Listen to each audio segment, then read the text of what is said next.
Before our capitalist system, there was a time of feudal lords and serfs.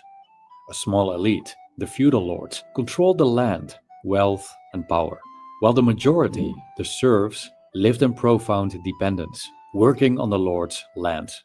Their lives were shaped by the whims of those who commanded them, their purpose, servitude. And would they, for whatever reason, fall out of favor with the elite, then they had a big problem. It could mean the end of their lives. But times changed. Humanity moved toward a different system that offered the majority more opportunities and mobility. Looking at the persisting exploitation and vast inequality, we notice that capitalism doesn't come without flaws. Most people survive by exchanging their time and labor for wages, while capitalists profit from their work. Still, compared to feudalism, capitalism provides more personal freedom. To an extent, we can shape our lives instead of being condemned to servitude. However, according to some, capitalism as we know it has been dying a slow death. But instead of moving toward a better system, as the serfs did before us, we're falling into something worse, much worse, at least according to Yanis Varoufakis, who lays out his analysis in his book Techno Feudalism: What Killed Capitalism. So what is techno feudalism? How does it affect us? And why is it important to talk about it? Fear not, I'll keep the economics talk as short and straightforward as possible. For a more detailed overview of the economics and history of techno feudalism, I would recommend reading Varoufakis' book. I'm more interested in what techno-feudalism, if it's truly taking shape, means for ordinary people like you and me. How does it impact things like freedom, self-reliance, or mental health? What about our working conditions, privacy, and a gap between poor and rich? And how do we deal with all of this? Making this video aroused mixed feelings, not because I disliked the topic. It's fascinating, but it's also pretty unsettling. I'll reflect on this a bit at the end. Let's explore techno-feudalism and what it means for our lives and overall well-being. If you want to support this channel, join my Patreon page, become a YouTube member, or check out my books and merchandise. My novel, The Urge: Fall of a Stoic, has been received quite well so far, so I hope you'll give it a try. Thank you.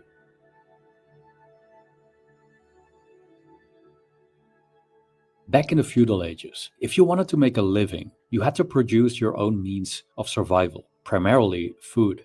But to grow food, you needed land, and land wasn't something you could simply buy. It wasn't a commodity in a modern sense.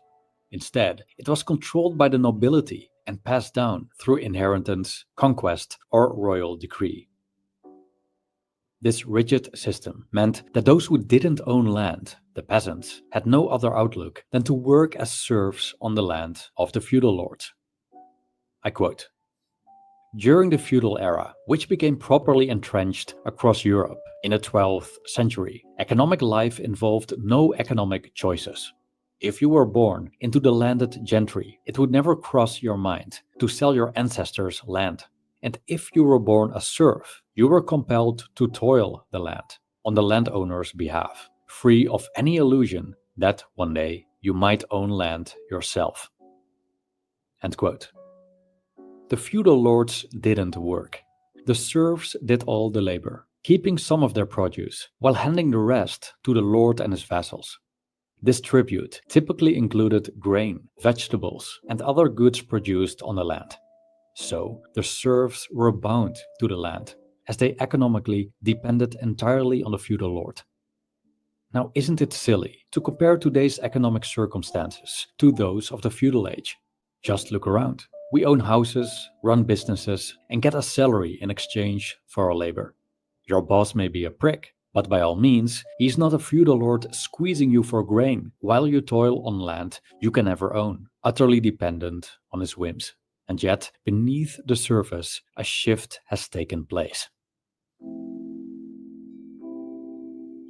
Today, many people already work in conditions that don't involve a boss or manager, but something else. A system or platform that gives people access to work under their conditions and rules, which includes that you hand over a percentage of your earnings to these platforms. More often than not, these platforms let you decide when and how many hours you work. And the nasty middle manager bossing you around and breathing down your neck the whole day isn't part of the equation anymore. Take YouTube, for example. When you're in the partnership program, you'll earn money from advertisements. As of today, 55% of your channel's revenue goes to you as the creator, and 45% goes to YouTube. As long as you stay within the guidelines, you have creative freedom. And if you get lots of views consistently, you could even turn YouTube into a full-time job. This sounds pretty good, doesn't it? For many, including myself, it's a massive opportunity to monetize creativity. I owe a lot to this platform, so I'm grateful. This channel wouldn't exist without it. But the good stuff aside, Varoufakis would say that this arrangement I have with YouTube is, in fact, an example of techno-feudalism, which makes me, well, a serf. See, YouTube itself doesn't create content, except for some instructional and informational videos about the platform. The vast majority of the content is created by its users. So its main product isn't made by YouTube itself. Unlike Ford, for example, which manufactures its own products, cars, YouTube relies entirely on user-generated content. Thus, YouTube provides the platform, while creators do the work and share a portion of their revenue with YouTube, what Yanis Varoufakis calls cloud rent. In other words, creators rent a digital space on YouTube, paying for it with a cut of their earnings. So Varoufakis points out that this cut is essentially no different from the portion of produce that the serfs paid to their lords. But there's more. Let's look at another super platform owned by a guy who likes yachts. So much so that he bought one worth $500 million. Long live capitalism, right? Varoufakis would correct me and say, it's not capitalism, it's techno-feudalism, what we're seeing here. From the techno-feudalist perspective, Jeff Bezos is the quintessential techno-feudal lord, which I'll illustrate right now.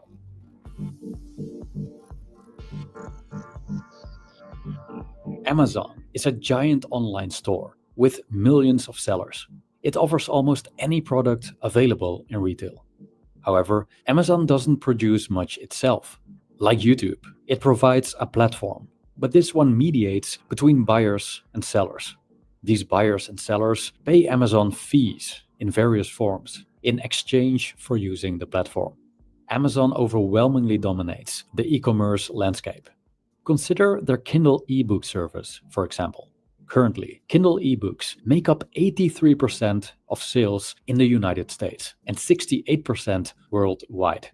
For many independent publishers, book sales rely heavily on Amazon. I'm no different. My books are also sold there, making me largely dependent on the platform. Again, I'm thankful for the opportunity, but there's also a downside to allowing my livelihood to hinge on this tech giant. If Amazon were to suspend my account or stop showing my books in the listings, my chances of selling my books will dramatically reduce. Also, I have no voice regarding whatever happens on the platform. There's no democracy within big tech. They make the rules, set the policies, and design the algorithms that decide which products and content get seen and which get buried. My bookstore isn't mine. It's just a space I rent from Jeff, which he can take back whenever he wants. Facebook recently removed my page without providing a reason. I had no say in this, as I didn't own the page. But still, you may think, how do you compare these platforms, these companies like Amazon, YouTube, or Facebook, to the estates of medieval feudal lords?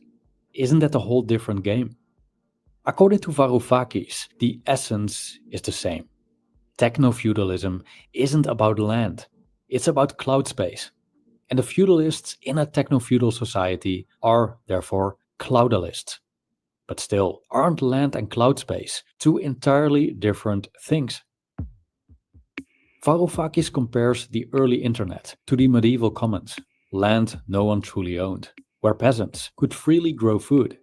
Over time, landlords fenced off these commons for private use, known as the enclosures, leaving peasants dependent on the landlords to access land and making a living. Now, like these landlords enclosed the common lands, Big tech enclosed the internet. As the early internet consisted of numerous independent spaces, like your auntie's recipe website, or the old Final Fantasy online internet forums I used to hang out as a teen, big tech turned it into giant enclosures owned by powerful platforms, home to millions of techno-feudal serfs, sustained by the low-wage workers Varoufakis calls cloud proles. According to Varoufakis, the shift from capitalism to techno-feudalism has many consequences, not just for how we work or conduct business, but also for our lives in general. Suppose we go along with this whole concept of techno-feudalism. What are the effects of this system? What do our lives look like within a techno-feudalist society? Let's start with the individuals earning their livelihoods through today's online platforms. Imagine you're a driver. You've been driving for years, for several taxi companies, and as a private chauffeur, and you're pretty good at it. Now imagine that at some point, the only way to make a living using your skills is through specific online platforms. Moreover, using these platforms means giving them a share of your earnings. You're essentially paying rent to work. The platform owners don't drive themselves. They sit back and watch those forced to use their platform generate income for them, making them incredibly rich. For many drivers, what I just described is a reality, as they're working for such platforms, and often their livelihoods depend on it.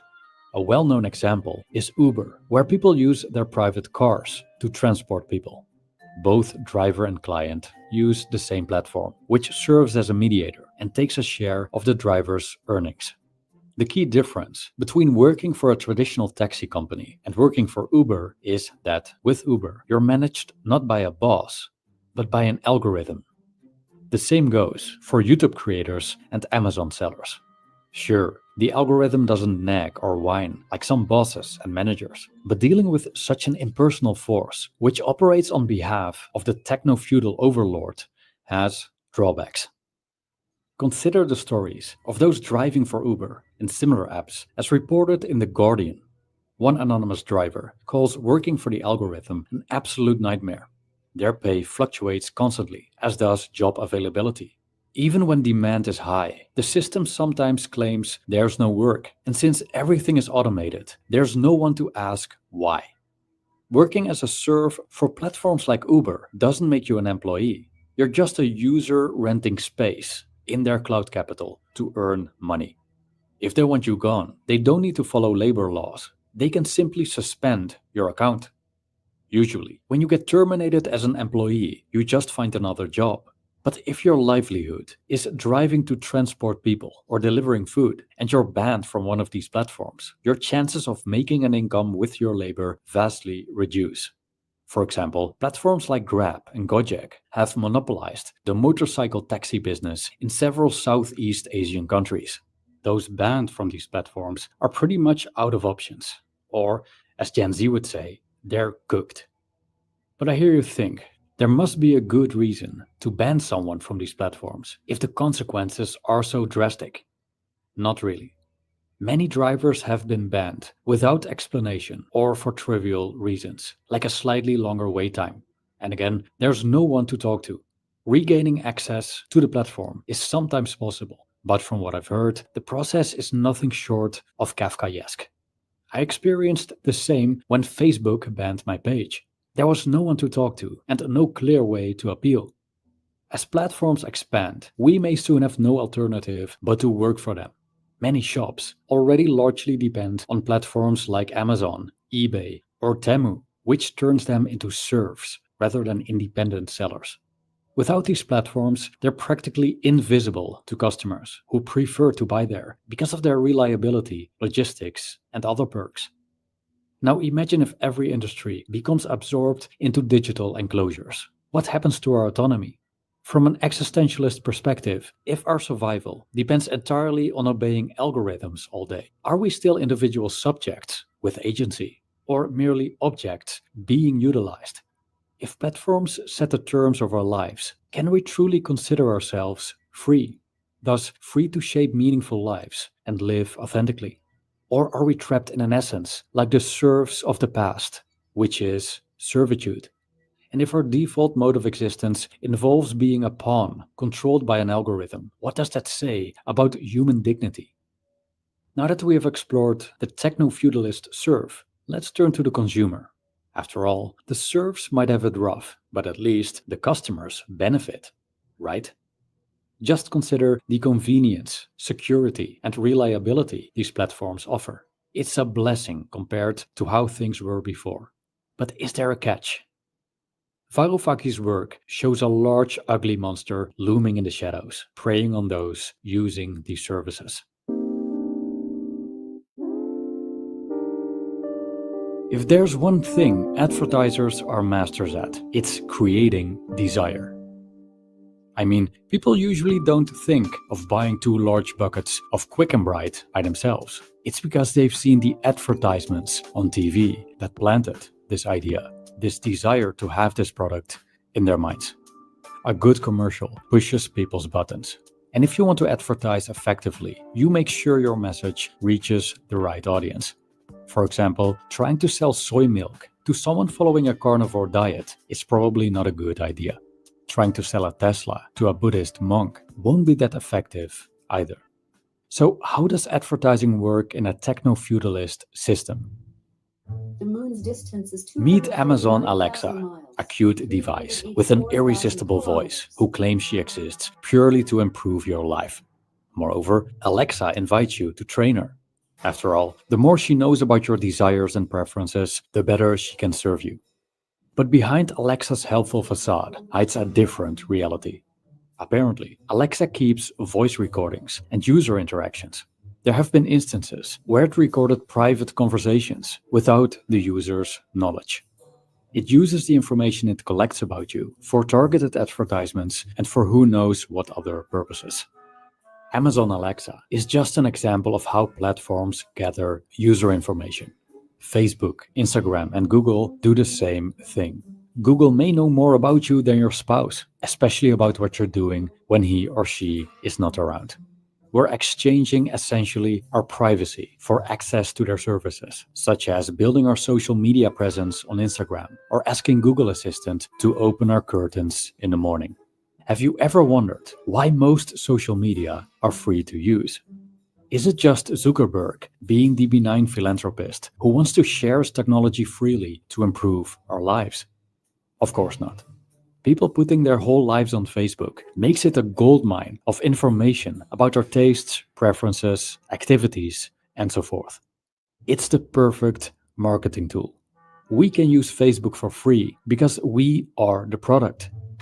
Moreover, we perform free labor for the platforms by shaping our social media profiles. We're helping them grow, and we're doing it for free. Varoufakis states, "The true revolution cloud capital has inflicted on humanity is the conversion of billions of us into willing cloud serfs, volunteering to labor for nothing, to reproduce cloud capital for the benefit of its owners." End quote. According to Varoufakis, the tailored, targeted advertising that floods our devices daily heavily influences our choices. Advertisers don't just show us products. They manufacture our desires, carefully aligning ads with our identities, latest interests, and vulnerabilities. This isn't just advertising. It's advertising on steroids. Moreover, these techno-feudal structures influence more than what we buy. They also control the information we receive, and thus how we think and act. Because these platforms know us so well, their algorithms know which content will likely engage us and keep us on the platform.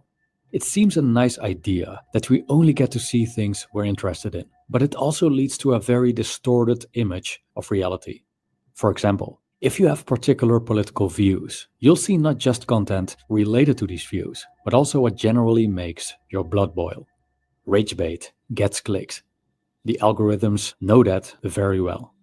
If you hate, let's say, people pooping in the streets, you can be sure that the algorithm floods you with content about such people, eventually leading you to believe someone is defecating in every alley and on every street corner.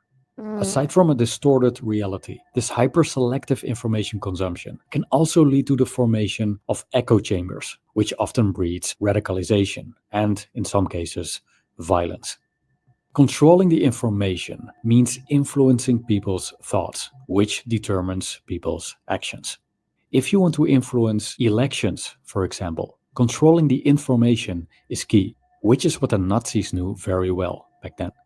The danger of techno-feudalism is that a tiny elite that governs the cloud capital controls the information supply in ways Joseph Goebbels could only dream of. It's no coincidence that Musk bought Twitter. He recognizes the immense influence that comes with controlling this piece of cloud capital. So now that we understand how much big tech influences our behavior and thinking, we could ask ourselves, to what extent are our choices our own? There's more to techno-feudalism than the basics I covered in this video, such as its global impact and how it's leading us into a new Cold War. I also didn't dive deep into capitalism, which, according to Varoufakis' perspective, gave birth to techno-feudalism. You'll find these things and more in the book Techno-Feudalism: What Killed Capitalism. As mentioned in the introduction, I made this video with mixed feelings. Considering today's global affairs, this video feels like throwing another piece of doom and gloom on the trash heap, so I wonder if it benefits my audience. At the same time, I think it's an important subject, as it concerns pretty much everyone. So I want to end this essay by considering how to deal with these changing circumstances. In his book, Varoufakis proposes overthrowing the feudal lords and creating a democratized system in which we collectively own and govern the cloud spaces. While I'm all for that, there's no guarantee this will happen. Moreover, with prominent cloudalists having political influence at the highest levels, including Donald Trump, their path to further bolstering techno-feudalism is wide open. So, what can we do? Epictetus emphasized that we always have a choice, which is the only thing we truly own, and therefore something we should cherish and protect. This means they can influence our choices, but we can stay outside their reach as much as possible. They can offer tempting products and services, but we can refuse. They can prey on our data, but we can guard our privacy. They may own our means to make a living, but we can rely on them only as much as needed. Cultivating qualities such as minimalism, frugality, and awareness may help avoid getting too entangled in a structure that essentially relies on our participation. The less we need them, the less they own us. If techno-feudalism keeps unfolding, having some independence purchased by the qualities mentioned is better than none. It's worth fighting for. Thank you for watching.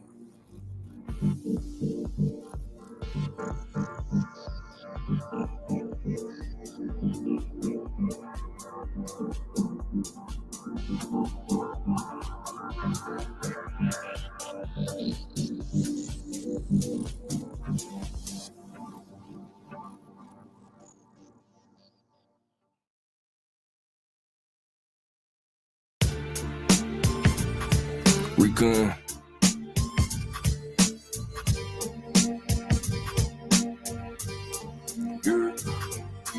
Put you in the sickle for the harvest is right. We ain't down for wickedness, false prophets a lie. Woman to the wicked grass of learn the sight. Unquenchable flame, stars fall in the night. Shemayim snapped the scroll, mountains fled in the anger. Hills of flock of rams, skipping special forces, we can angels. Really by no labels, we bout labor for the source. Wells up in infinite, waters coming forth. Spiritual revival, dehydration shall I pour. Kept the run down to the mouth, cool floor. Kingdom heaven in me is boss of the morbid head. Treasure like deep in you, key to the never end. We all a ray, a fragment piece of the sea. God damn it, Point of a center, he segment filled in with ether. He'll be on and then you're passing the present teacher. Pre-sealed and covenant in Nehemiah, not Easter. We all a ray, a fragment piece of the sea. Slid point of a center, he segment filled in with ether. He'll be on and then you're passing the present teacher. Pre-sealed and covenant in Nehemiah, not Easter. Not a game, stolen the soul arrangement, adversary in the details, mirrors and smoking angels. Incriminating emails, fake news, read the paper. Pimping who been printing, it's all designed to take ya. Division in your cells, almighty sustain. Ain't got how relying on nothing else. In trouble, it's all vapor, elder wind in the sails. The water, the whole rainbow, reclamation, just a vessel. The rest of Jonah, you came for. Stay mind, woe with holy who. Lord, if they only knew how they controlling you, thought still a slave. Look how they holding you, enemy scoping you, word on my wing. Stay mind, dwell with holy who. Lord, if they only knew how they controlling you, thought still a slave. Look how they holding you, enemy scoping you, word on my wing. Force tremendous, Bill Adam breath, living dust, mushy for the enemy, burnt down like a Dutch. Once upon a distant, dirty sackcloth in the ashes. Truth don't grow with mischief, prayer get raised about the ashes. Save me from the mire, I would fell of not your pasture. Had you not an anchor, if you save me, I'll be thrown to the thief, leech, mind of the corn. Stone in the sling, sing signs in the storm. Rock foundation, time echo with the north. Recon over game, wings fly with the force. All purpose type material to camouflage the course. Tiger stripe, orange, red drip from the source. We all array your fragment piece of the sea. Slits point of a center, he segment filled in with ether. He'll be on it then, you're passing the present teacher. Pre-sealed and covenant, Nehemiah, not Easter. Stay mind, dwell with holy who. Lord, if they only knew how they controlling you, thought still a slave. Look how they holding you, enemy scoping you, word on my word. Stay mind, dwell with holy who. Lord, if they only knew how they controlling you, thought still a slave. Look how they holding you, enemy scoping you, word on my wing.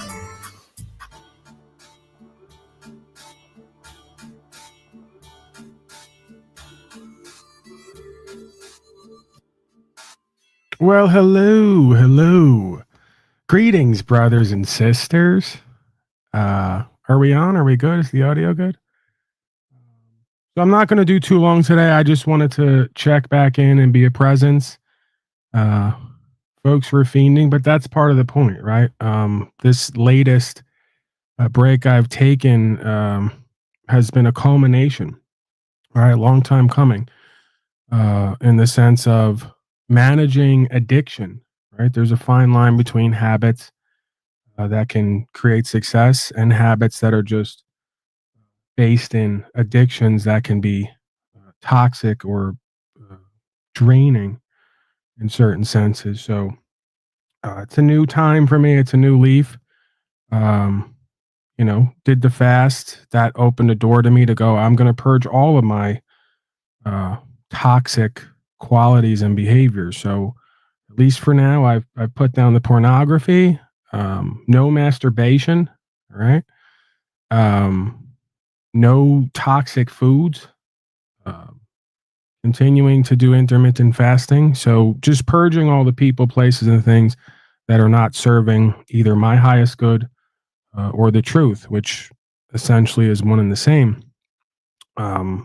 It just needs to happen, right? Every so often, you got to take stock of yourself and what's going on in your life and make some changes, right? Instead of just doing business as usual. So if you haven't seen me on other panels, it's because I haven't been going. I haven't been watching. I'm not engaging with social media. I'm not engaging with anyone or anything really, other than focusing on what needs to be done next, which for the last at least couple months has been intermittent fasting, drinking teas, getting tons of emails from the likes of Lou Bastone and others telling me to eat meat and suck blood and all the rest of it. Thank you for your concern. Mr. Talcott emailed me. So many of the familiars, as we shall call them. But again, this is a journey with me and higher self, if you want to call it God. All will be shown and revealed, and all will be reconciled, I suspect, if I do what needs to be done. So I went to the hospital. They had nothing for me. It's almost like intuitively I know that. That's why I don't go. And then when I do go, I don't get the proper diagnosis, or I get an improper resolution. So I made a decision to go with God and to go with my intuition and what is revealed to me. And it seems that it's going to pay off. So indirectly, from a negative perspective, if you want to call it that, I'm here today to inspire others to do the same, right? Don't wait till your body is failing and is diseased to change your thoughts, emotions, actions, diet, and all the rest of it, because it all feeds into each other, right? It all works together. So my father is messaging me. He can't seem to figure out that I'm at a point in my life where I just kind of want to be, for better, for worse, sort of let be, right? Just let me be me and do what I need to do. Stop with the push pull and the back and forth. Odds are you have some work to do on you.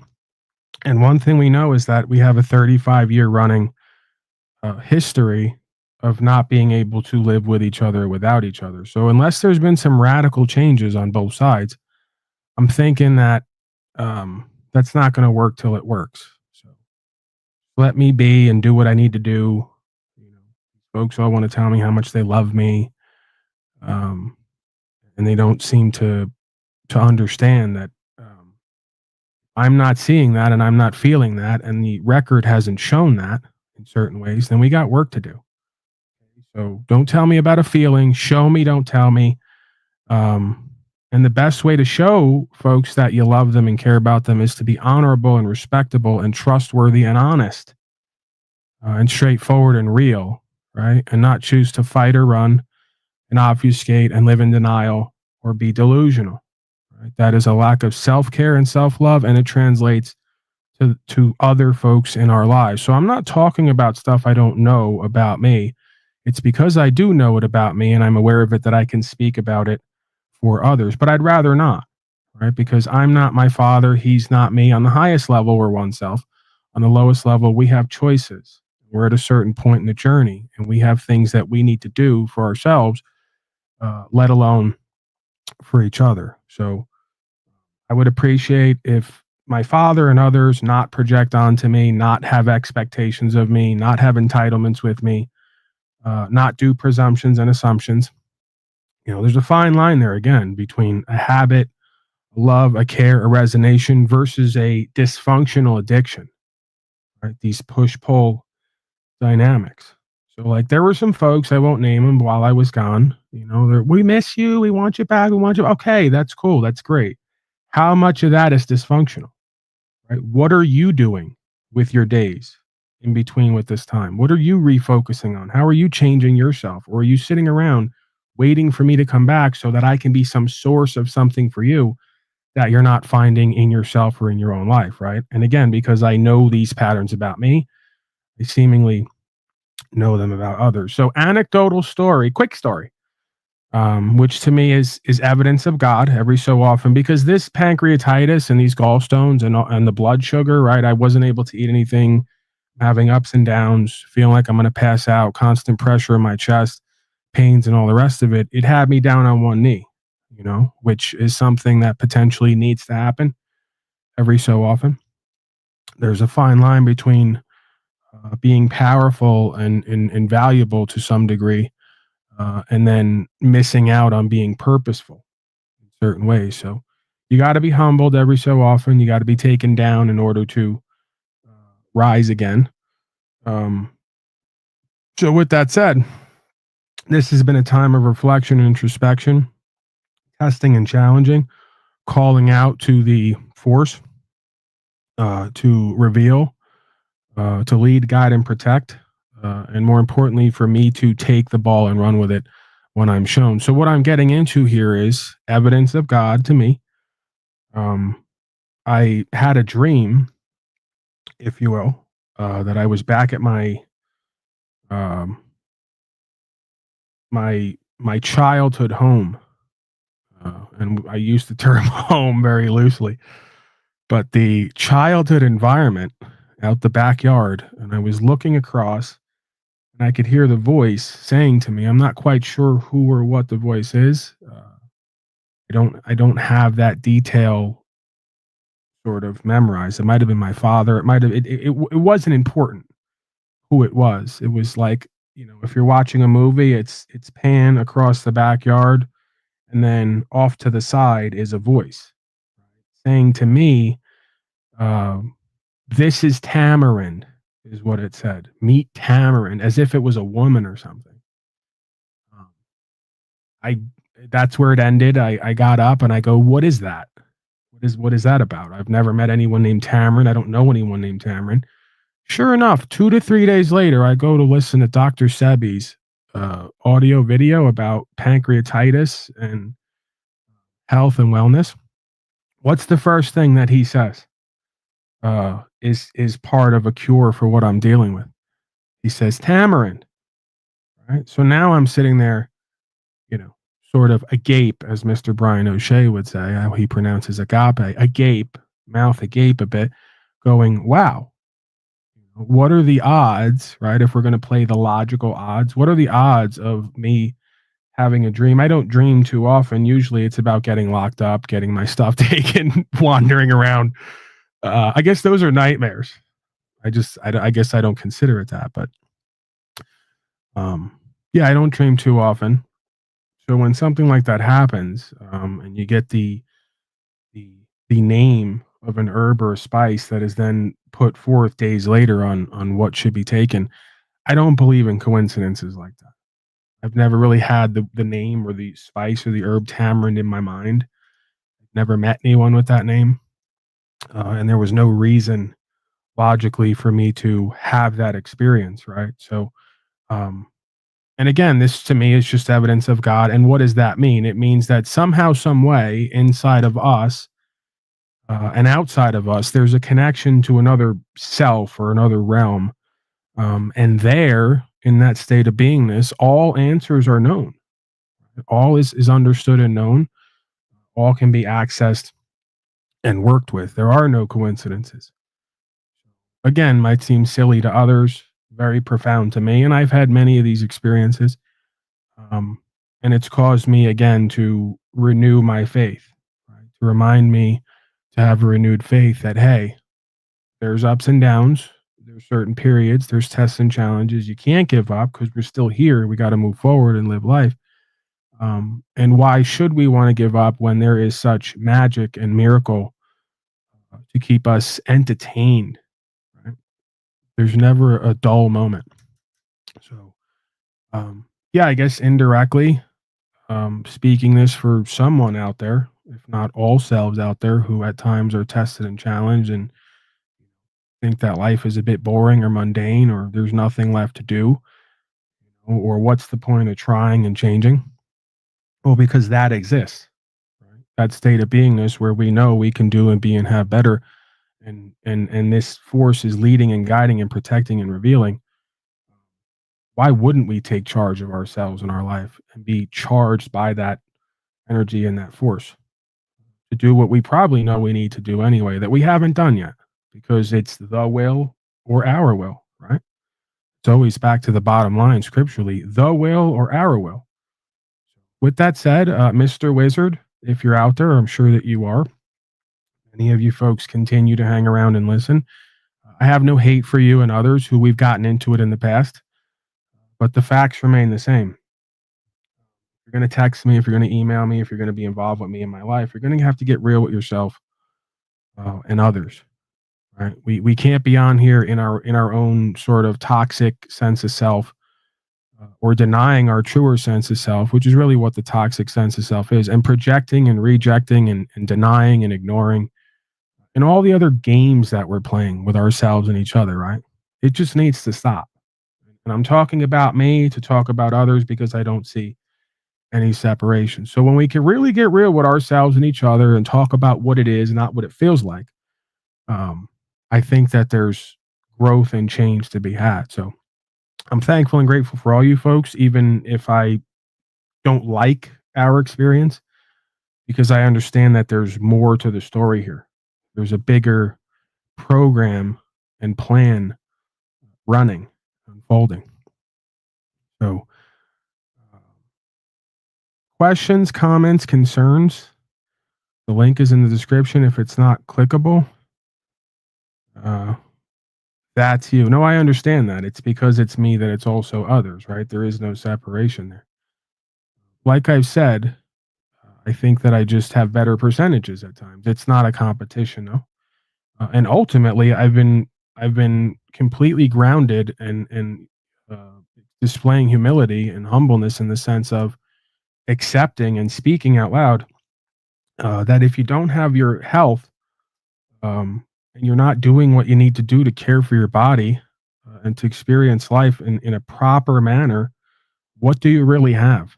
What can you really claim a value or an empowerment with or to?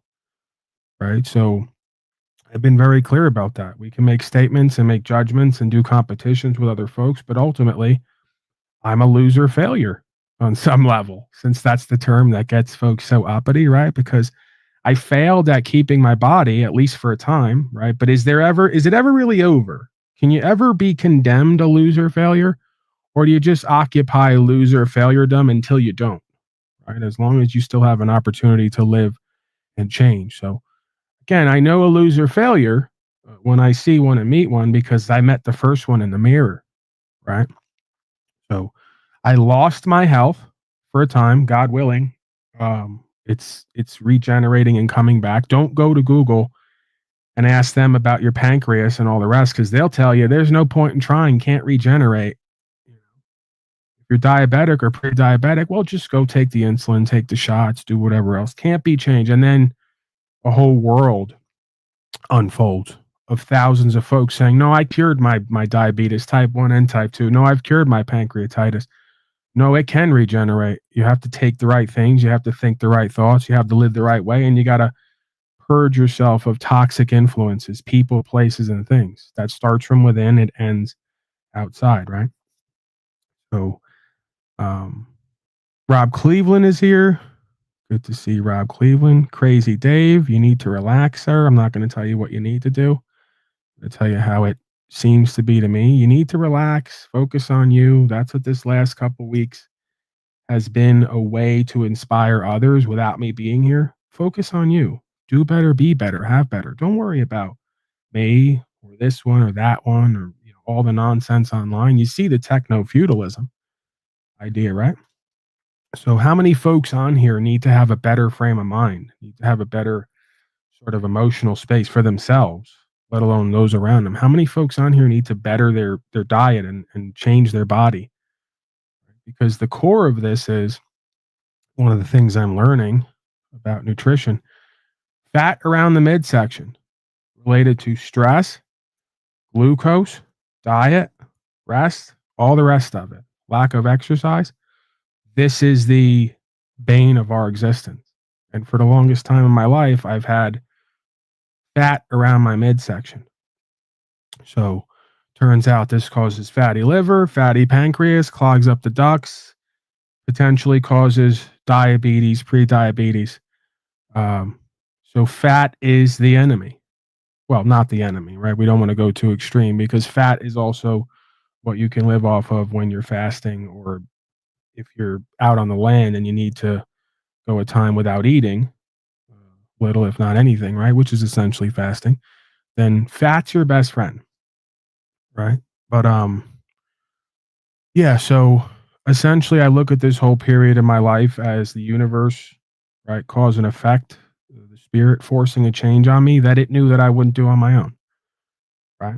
It's just I've shown a repeated pattern of behavior over the course of however many years that I'm going to do whatever I want. I'm going to put whatever I want in my mouth and eat a bunch of garbage and get fatter and fatter at certain times and not be reverent or observant of the gift, if you will, that I've been given, or just the vessel, right? If we don't want to consider it a gift, just the vessel you've been gifted to move through life. So self-love, self-care, something I'm learning more about, something I'm having to practice more of. And oftentimes, for me at least, it looks like pulling away from people, places, and things. So don't take it personal unless I have a personal issue with you that we need to discuss and reconcile, in which case peace is available. Reconciliation, resolution is available in truth, right? Not in feelers. Because, oftentimes nobody may feel good about our interactions. When I say nobody, a certain group of folks may not feel good about our interactions, where they've come from, where they're going. But we can't seem to reconcile because we can't get into reality with life on life's terms. So I speak about this often, and it's because it applies to me that I believe it applies to all others. So, you got anything, folks? Turkey chest. Yes, that's me. Mr. E seems to be speaking in veiled sort of lingo. Just come right out with it. If you got something that you want to speak about concerning me and who I've been or who I may become, then just speak it. Be direct about it.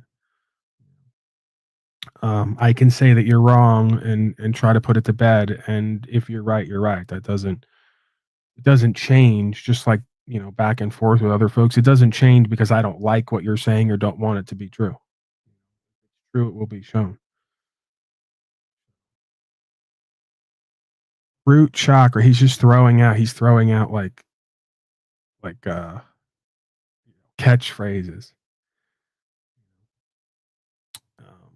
But yeah, there's definitely something to be said about that. Having an activated root chakra, if you will, and directing it properly and not letting it run amok on you. All right, I'll throw the link again if you folks want to come up here. Timmy the Jew did a broadcast when I was gone. Folks got their non-panel fix. I didn't watch it, but I get the hint that there was some argumentative behavior as is usual in that scenario.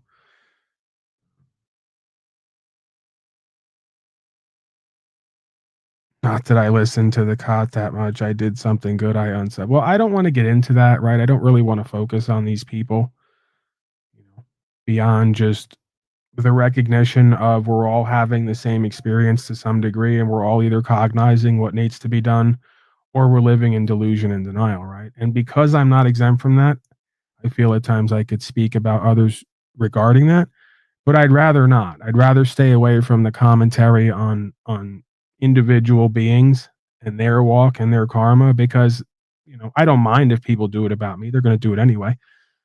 You can argue if they're talking about you on some level, it's not a negative thing. But ultimately, as time has gone on over the past 3 years, I've just gotten distasteful when it comes to certain people, places, and things, and wanting to interact beyond a certain point, and even wanting to speak on other folks, right? Everyone has their walk here. We could say we're all oneself on the highest level, on the lowest level. That's their walk. It's not mine. And I got enough to focus on with my walk and doing and being and having better than to cross the aisle to talk about other people in their life. We can do that if it's something that's valued and respected in truth. But if not, then what's the point? Right? Because then all it becomes is look at them and look at me. And they're doing this and I'm not doing that. So I'm better and they're worse off. Right? Which may be true until it's not. Right. So not to mention it just gets boring and repetitive. Right. It's like, on some level, we all know what we need to be doing and being, and we're going to do that or not. And Paulie Boy talking about it apparently is not going to change it. And while talking about others, I'm not focusing on me, what I could be doing or being or having better. So I've chosen to focus on me and my life and surrender the rest, in order to be selfish, to get selfless. Right? Because truthfully, the only way we're ever going to inspire others is indirectly. At least the majority of folks like me, right? I was going to say ignorant, arrogant folks who are in denial and delusion at times, which is an aspect of me. It's been known to happen. So, you're never going to come in here and say, Paul, you need to do this. And I'm going to go, yup, you're right. I'm going to do it. It's just far and few between, especially the way that we put it across here. Oftentimes, it's just not going to happen. How it's going to happen is we check in somewhere with someone and we see what they're doing and being, and we go, you know what? That seems like it's working for them and it'll probably work for me. I want a piece of that. Right. So I think that's the best way to go about it. Karmically, if nothing else, politically, because realistically, all we wind up doing, oftentimes, when we speak, if it is truth, when we speak truth that we know about ourselves and experience about others, is most oftentimes it's not well received. Most oftentimes, people are put off by it, right? They get bitter, they get judged. What are we cutting out here? Fucking Elon, man. Okay, so my father's still messaging me while I'm doing a live broadcast that he knows that, telling me to have a good evening. Thank you. Thank you for you and others saying all the right things. And again, part of my walk is letting go. It's like another sort of lie, another disrespect, another breach of trust, right? Another delusion, another denial. Well, it's par for the course here in this realm. And because I'm not exempt from it, I guess I have to find resolution and acceptance of it, right? But again, there seems to be a fine line there of resolution and acceptance versus opening myself up over and over again to love people and care for them and be with them, only for them to engage in the same behavior they have so many times in the past and then make excuses and justifications about it. It's just not my bag at this point. It's like maybe I'm being hypocritical. Folks apparently are willing to accept me doing that and try to understand when I'm doing that. I guess I could search for reasons why it's different, but maybe I just want to believe that because I'm me and they're them. I'd like to believe that I'm at least somewhat forthcoming and honorable and trustworthy and truthful, for better or for worse when it comes to myself. And I guess I expect that from others, and that's a foolish expectation. You know, it's foolish of me to expect folks twice my age at times to cop to their foolishness and their dishonor, and lack of trustworthiness and delusion and denial. Right? I guess that's one of the cornerstones of delusion and denial. Is even if you wanted to cop to it, you can't because you're not able to or not willing to be real with yourself and others. So, yeah, this isn't something for my father and others. This isn't seemingly. I mean, maybe I'm just wrong again. I need to be wrong till I can get right. But this isn't seemingly something that we're going to change by just saying all the right things, or expressing some kind of emotion. This dynamic is going to change when we become aware with ourselves and each other that there's been a real change in the thoughts, emotions, actions, and beingness of the individuals involved. So, maybe I'm just being a stickler. Maybe I'm being entitled and being selfish and greedy. It's been known to happen, but I kind of, and maybe I just need to let go of it. I kind of got what's the phrase they used to do? There's something stuck in my craw, and maybe that's part of my issue that pervades my life is I get hung up on certain things with certain folks in my life, and I just want to move beyond it. And if folks will not engage with me to move beyond it, then I feel like there's nowhere to go with them. So it's specifically this, this will situation with my uncle. Right. So if he's listening, he knows that, and he knows why, because it's not about an amount. It's about what was said, and what the sentiment is, and the breach of trust and the inability to reconcile in truth. So the truth is that as folks are getting older, it would seem they should be letting go more and more. And this is just my presumption, right? Right after I say I don't want folks doing it to me, I'm going to do it with him. So you would think that after a certain amount of money and a certain age and a whole bunch of cancer scares and all the rest of it, you'd be letting go of people, places, and things. You'd be downsizing. You'd be living within your means. You wouldn't be clawing and scrapping and scraping and lying and playing power games to get more and have more, right? Like, when is it enough? So, I would like to see, I'm not saying that my father hasn't done enough for me in my life. Right? At one point, when I wasn't productive and I wasn't working and I didn't have anything, I was living off him and others. So it's not that I feel like I haven't gotten enough. It's that something comes up and then the situation is dishonored because you've disrespected me and the truth. and you won't cop to it. So it makes me feel like now I can't trust you again. See?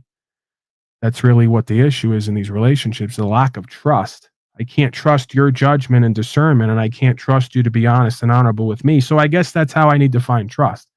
I have to trust that a snake will be a snake and not expect a snake to turn into anything other than a snake, right? See, if you're going to stab me in the front. I won't mind it as much.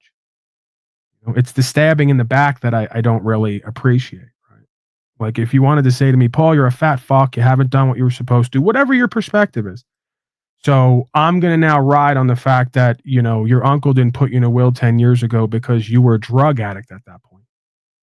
Right. But like to say that to me now today, in the second breath of saying, you're proud of me, I've changed my whole life, I've become a source of inspiration and entertainment for folks online. I've kind of bared it all here at times, right? Good, bad, or indifferent. To go from that sentiment to you were on drugs, you're not in the will, you're not getting anything. How would you feel? I guess is the question that I'll ask, not only to my father, but to the audience. How would you feel? This is a crazy simulation where we'd do empathy. How would you feel if you've had the walk I've had and you've changed everything and you wanting to be accepting of yourself and be accepted by others you care about and want to respect yourself to some degree and be respected and want to be honorable and trustworthy and just change everything about yourself in your life and do better, be better, have better, and then be told you're still seen or accepted or doled out as if you were still that person, right? So I don't think that would feel good to anybody. So it wasn't an amount of money. I don't know what he had. I didn't necessarily expect anything because you can't expect anything with these people because they'll tell you something your whole life. And then when it gets down to the grindstone, right, where the rubber meets the road, they'll completely switch up on you. And then on top of it, not only to make it about me and not being in the will, but then to say, you need to live the rest of your life more comfortable. I don't know what to say at that point, right? Other than, okay, go live your life more comfortable, enjoy your ill-gotten gains, enjoy the disrespect and the lack of trust and dishonor you've put onto yourself and me, and just do it without me. Is that so much to ask? Honestly, I don't like that. I'd rather it be something different. Is it so much to ask to just say, if this is how you're going to live and treat me, and this is your priorities and your value system, could you just remove yourself from my life? And they don't seem to go away. Can't live with them, can't live without them. I don't really do this with people. You can call me a narcissist and say the apple doesn't fall far from the tree, but when folks tell me to go away and leave them alone, I do. And I can't get some of these people out of my life and out of my experience. And I can't co-create with them because they can't get out of their own way and get into the experience. So, Father, you're listening. You're still texting me because you don't respect me and my broadcast and my boundaries. You don't respect what's true and what's right. So I'll ask you again, if you're not going to come back and be repentant and remorseful, and you're not going to reconcile and resolve, and you're not going to do the right thing, what's the point of continuing to say things and tell me what you feel? Ask yourself how you would feel if I did to you or someone else did to you what you did to me or with me. And ask yourself if you would trust that person and feel honorable about that person and want to continue a relationship with them. It's one thing to say, hey, you've changed your whole life. I'm proud of you. It's good to see you doing good. You don't need anything from me. And I'm not giving you anything because I'm a selfish, greedy motherfucker and it's never enough. Okay, got it. Don't make it about my drug addiction and my history and my uncle wasn't happy with me toward the end or whatever. You folks have never been happy with me. It doesn't matter what I do and what I'm being or what I'm creating. You're never happy with me if it's not all about you, right? So let's just leave it there, right? Why does it always have to become dark and morbid and animale? Right? Why do we have to go there? You don't like me and respect me, obviously. I don't like you and respect you for obvious reasons. We can't seem to co-create in honor and truth and mutual respect. So what's the point until we can? Right? All we're going to do is create more heartache for ourselves and each other. The problem is, once you accept that, and then you try to move on with your life, in the back of your mind is this guilt, this fear and this guilt, right? I get it. But at what point do you recognize it's going to continue till you break the cycle? So, these are folks who in my life, right? And we can throw around labels, narcissist. It was the funniest thing. My father was on the phone with the woman who he's now marrying, and he had the nerve to quote Jack Talcott and say, "I'm a narcissist." Well, if I'm a narcissist, I would say, okay, right? I'll accept that. Time to look at yourself, right? Time to look at yourself. The love bombing, the delusion, the denial, the projection, the rejection, the power games. That's the narcissism. The inability to respect boundaries or to go away and stay away because you got to have what you want and what you desire, even though there's no path to get that. Right? The path to get that with folks who have this much baggage is resolution, reconciliation, and showing honor and trustworthiness. And I've not seen that. Quite frankly, I've apologized to all these people in my life for the wrongs I've done to me that has reflected onto them because I know that there's a ripple effect. I've never gotten that from these people. So maybe I'm expecting too much. Maybe I'm not being enlightened enough. Maybe I'm being hypocritical, but that's part of resolution, reconciliation, and closure is saying, I fucked up. I did wrong. I was a selfish, greedy slave, and I want to do and be and have better for myself first and you in our relationships. If you can't get that done, I'm not the only narcissist in town because I've been clear and upfront about my lying at one point, my cheating, my stealing, my dysfunction, my addiction, right? My selfishness, my entitlement, my greediness. It's not about any of that as far as I'm seeing at this point. It's about doing the right thing and speaking the truth and living the truth. Okay? So, and then on top of it, to turn around and then tell me you're marrying a woman who the only reason you folks are together is because of the value system that you share, and you want to live in denial about that. Well, fine. Why tell me? As if I was gonna be able to honestly say, I wish you well and bless that marriage, right? I can't in good conscience do that. Folks oftentimes I know indirectly want something from me that I can't completely provide. How am I supposed to honorably trust you and that relationship with that woman when you've said certain things to me and I've experienced certain things about both of you? Just you're wanting to force me to live in delusion and denial along with you, and I can't get it done. Right? So, this is a guy who tells me when we were on a cruise at one point, she doesn't pay for nothing. And this is the modern day. I guess this is like the old way that's transferred into the modern day. This is the modern day relationship where a man has so much fear and guilt about having to live alone or not honoring a woman who stuck it out with him, because everyone in the group has low self-worth and self-esteem, that you think you owe something to these beings. You owe it to yourself to be honorable, trustworthy, honest, straightforward, reconciliatory, resolute. You're not doing that. You're lying to yourself and you're allowing people around you to lie to you and with you. And I don't want to be a part of it. It's toxic. So I know I'll get the rap that I'm toxic because I won't bless my father and stepmother at this point relationship because I can't do it in good conscience.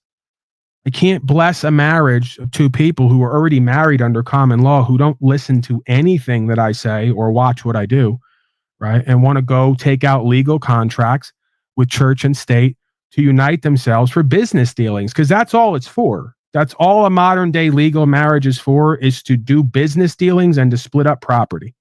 There's no other reason to do it. So to try to pretend that that's not the root of what's going on here, I think is very sort of naive. But it's not for me to say, hey, you folks believe you have true love. You believe you have an honest, real, straightforward relationship. You believe there's power and value there. God bless you.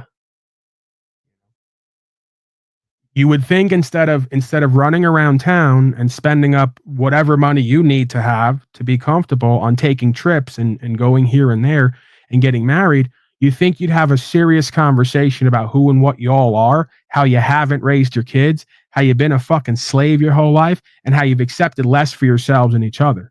See, I'm not a hater. I told that woman on the phone, if you were smart, you'd let my father simp up and trick up and marry you, And after 6 months, you take that money because that's all you got your eyes on anyway, right? You're not interested in a real, fulfilling, honorable relationship. That's obvious.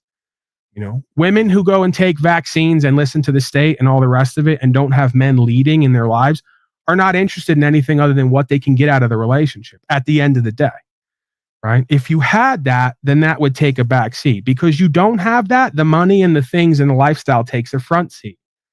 Okay? So you'd think you'd use this time, like I am and others around me, to be reflective and introspective and to do the hard work and to have the real conversations. No, it's easier to say Paulie's a narcissist, right? While you love bomb and play power games and live in delusion and denial. This is a woman who said to me on the phone, she loved me more than anyone. She can't believe I would say these things straightforward to her and my father about it. In between then running out of the car. Because just like my father, when you confront these folks with the truth and what you see and experience, they either fight you and name call or they run because they're cowardly. Never want to sit down and have the real conversation about who and what we've all been and what we're doing. So, again, this is stuck in my craw a little bit. I use this place to emote or to vent.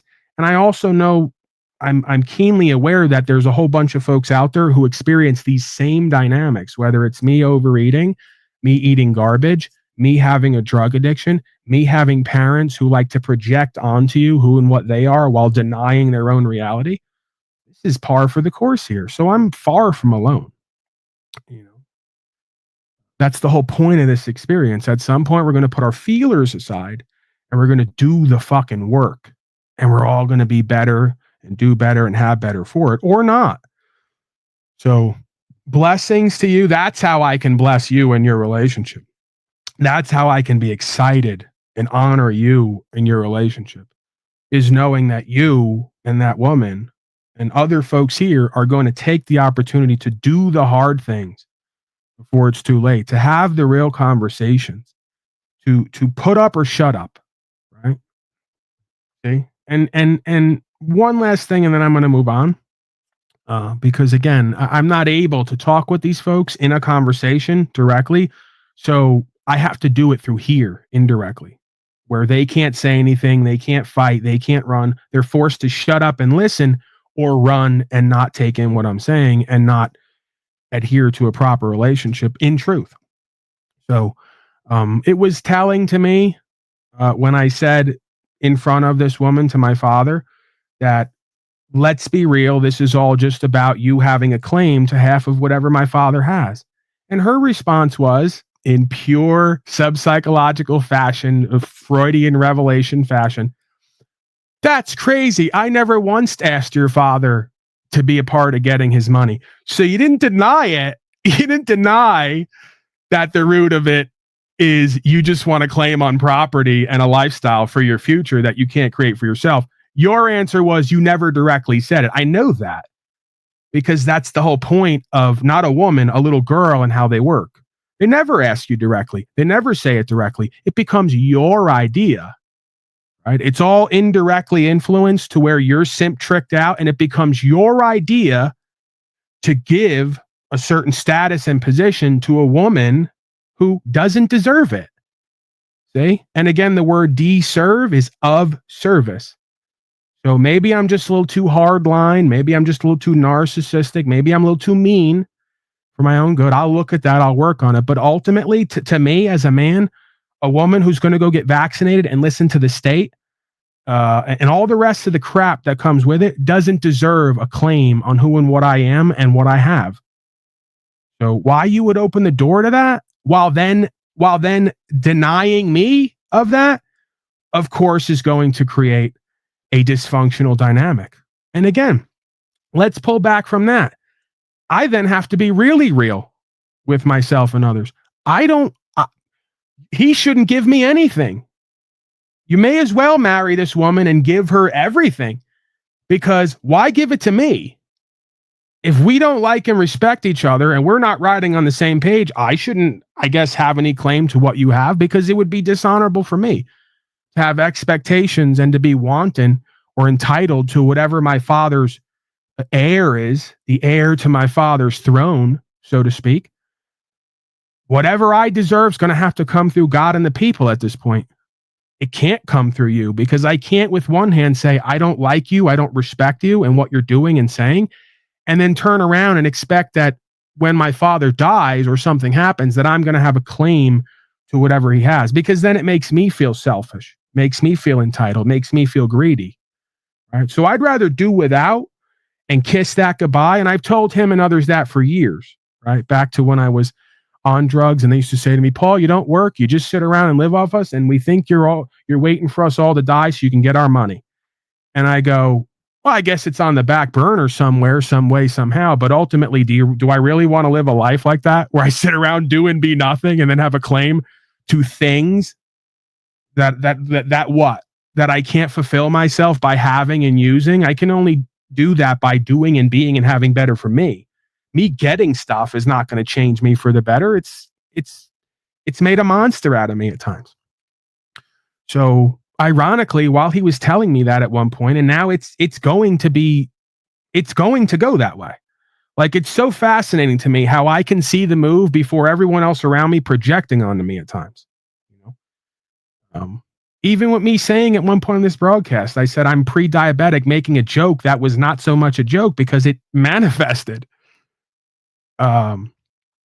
So yeah, it's just like, it's like you're going to accuse me of sitting around waiting for money and to collect on money that I then said to them, if you think I'm living my life day to day, expecting and wondering what's going to happen over the hill while I was shooting heroin, not likely. I was preparing to die at that point. If you didn't notice, I didn't really want to live. I had little to no entitlements or expectations to make it past a certain point. And guess what? I had a feeling that, much like my mother and grandmother and uncles and all the rest, when it came time to divvy everything up, there was little to nothing left for me, because they all lied and cheated and lived beyond their means and didn't know how to manage their affairs and played into the statism and the legalism and fucked up the package completely. Imagine that. Imagine if we didn't have to wait till everyone died or got sick to live right. And imagine realizing that once we wait till everyone's sick and dying, you can't live right beyond a certain point, because that time is over. Imagine a livelihood and a life where folks went, hey, we have X amount now. If we all work together and put it together, we can have a great life together. Imagine that. No, we can't get that done, because these are folks who all their lives want to accept less for themselves and each other and call it something else.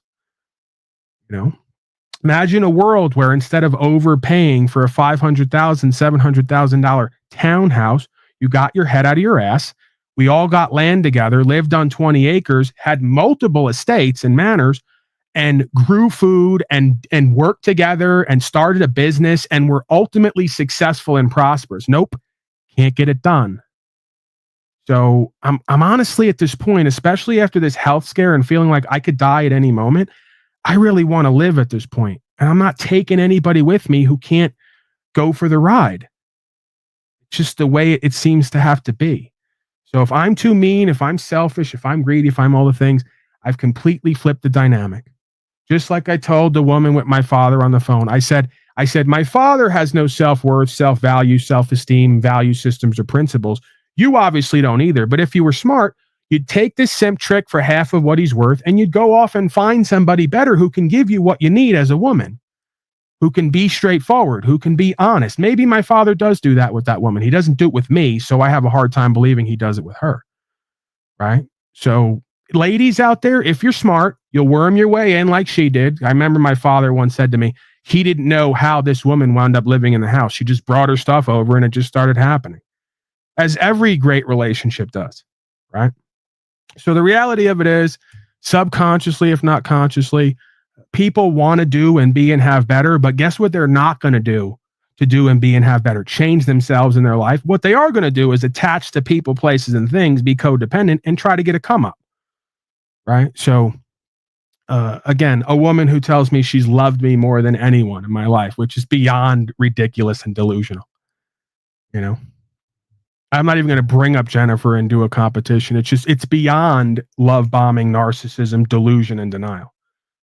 If you truly loved, first of all, you can't love me, lady. If you're listening, you don't love yourself. See, we're back to the New World Order, not New World Order, New Ageist lingo, which there's some truth to oftentimes. You can't truly love me more than anyone else or my mother. You don't love yourself. Anyone who listens to the state and follows code and isn't free and gets a vax doesn't love themselves, doesn't love what God gave them. The gift of free will choice, a free supposed nation, and all the rest of the greatness that they're going to vote for Donnie again to fulfill that they won't fulfill themselves. You have no idea what it means to truly love yourself and love a man. So you can't do that for and with me.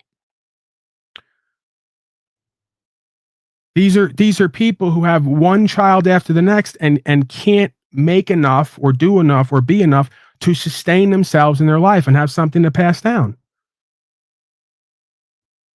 But guess what everyone can do? Oh, I would know this.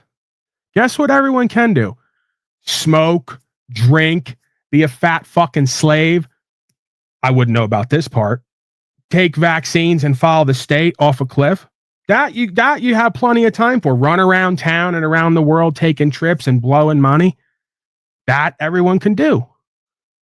You know, so I'm sorry. I see it clearly, I believe, for what it is. You can call me judgmental, narcissistic, selfish, and greedy. It's just certain power and value dynamics that are not in alignment. You know, the money is supposed to be a coupon for value so we can create a better life for ourselves and each other. Not so everyone can figure out how they're going to worm their way in position to get what the fuck they don't deserve. And what's the point of working hard all your life to stack a bunch of chips if it's just going to sit there and wait for an economic collapse to be devalued? How about that clue? How about that clue? See, that's going to be what makes this all interesting in the end, is when everyone's reduced, when everyone has little to nothing, when everyone thinks that they planned ahead and they were far behind. And when that day comes, they're going to be sitting there going, you know what? Maybe Paulie boy wasn't so crazy after all. When the dollar is worthless, when you can't buy anything with it anymore, when you don't own anything because everything is feudalism and the state has a claim on it, you guys are laughable to me. Sorry. And again, it's just differences in priorities and values. I would think square one would be how to secure yourself, your body, your rights, freedom, and your property and not be taxed on it. It happens. It can happen. But you won't take that shot. You won't walk that path. So we're going to sit around and we're going to wait for the inevitable. And then we're going to cry and complain when it's obvious how this all got this way and is going deeper and deeper and further into statism and legalism and fascism and feudalism. And what is their response to that? Let's take out some legal contracts and do legal business with the state and get married. Great. Sorry, I have a hard time relating. That's the core root word of relationship. The first word is relate. Sorry, I have a hard time relating to anyone at this point who thinks that the next thing to do is hoard coupons for value, not secure their rights and freedom and property, and then take out more legal contracts to do legal business and forgo your natural rights. You don't listen to me. You're not having the experience with me. We may as well be on two different planets. And it seems you're never going to get it as long as you live, is what it seems to me. I don't want to believe that, but it's what it seems to me. So, at some point, we're going to come back under God and what's true and what's right. And we're going to leave our crap at the door. If not in this life, in the next life. We're going to be really real with ourselves and each other. And we're going to do what's obvious should be done. Not what we've been taught should be done, which is obviously the wrong thing to do. Okay, so newsflash. When you're not a statist, fascist, worldly slave, you'll start to see that God makes marriages. Just like God makes man and woman, God makes marriages. God brings men and women together and puts them apart for obvious, not so obvious reasons. To learn, to do, to be, to have better, to reconcile, to resolve. You're not doing any of that. Kicking the can down the road, you're playing house, and you're going deeper into enslavement and delusion and denial. And apparently there's nothing I can do for anyone but myself to change that. So I have to let go. We're getting messages here. Wonder if it's my father still talking to me through a broadcast. Nope, it's Ryan Horde. Thank you, Ryan Horde, for your contribution. Thank you, Ace. Travis T, for the last week or so.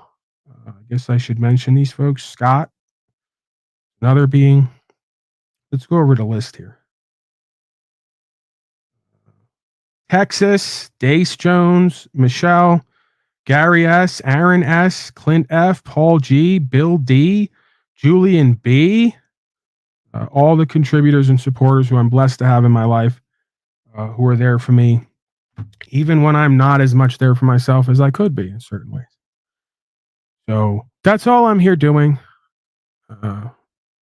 Is there any part of America that does not have property tax?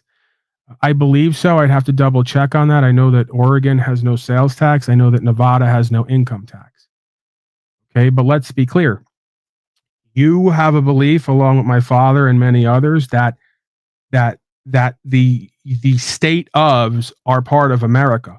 They're not. It's the United States of America. It's a foreign corporation incorporated on America that has created subsidiary corporations to govern your rights and your property through consent by your will.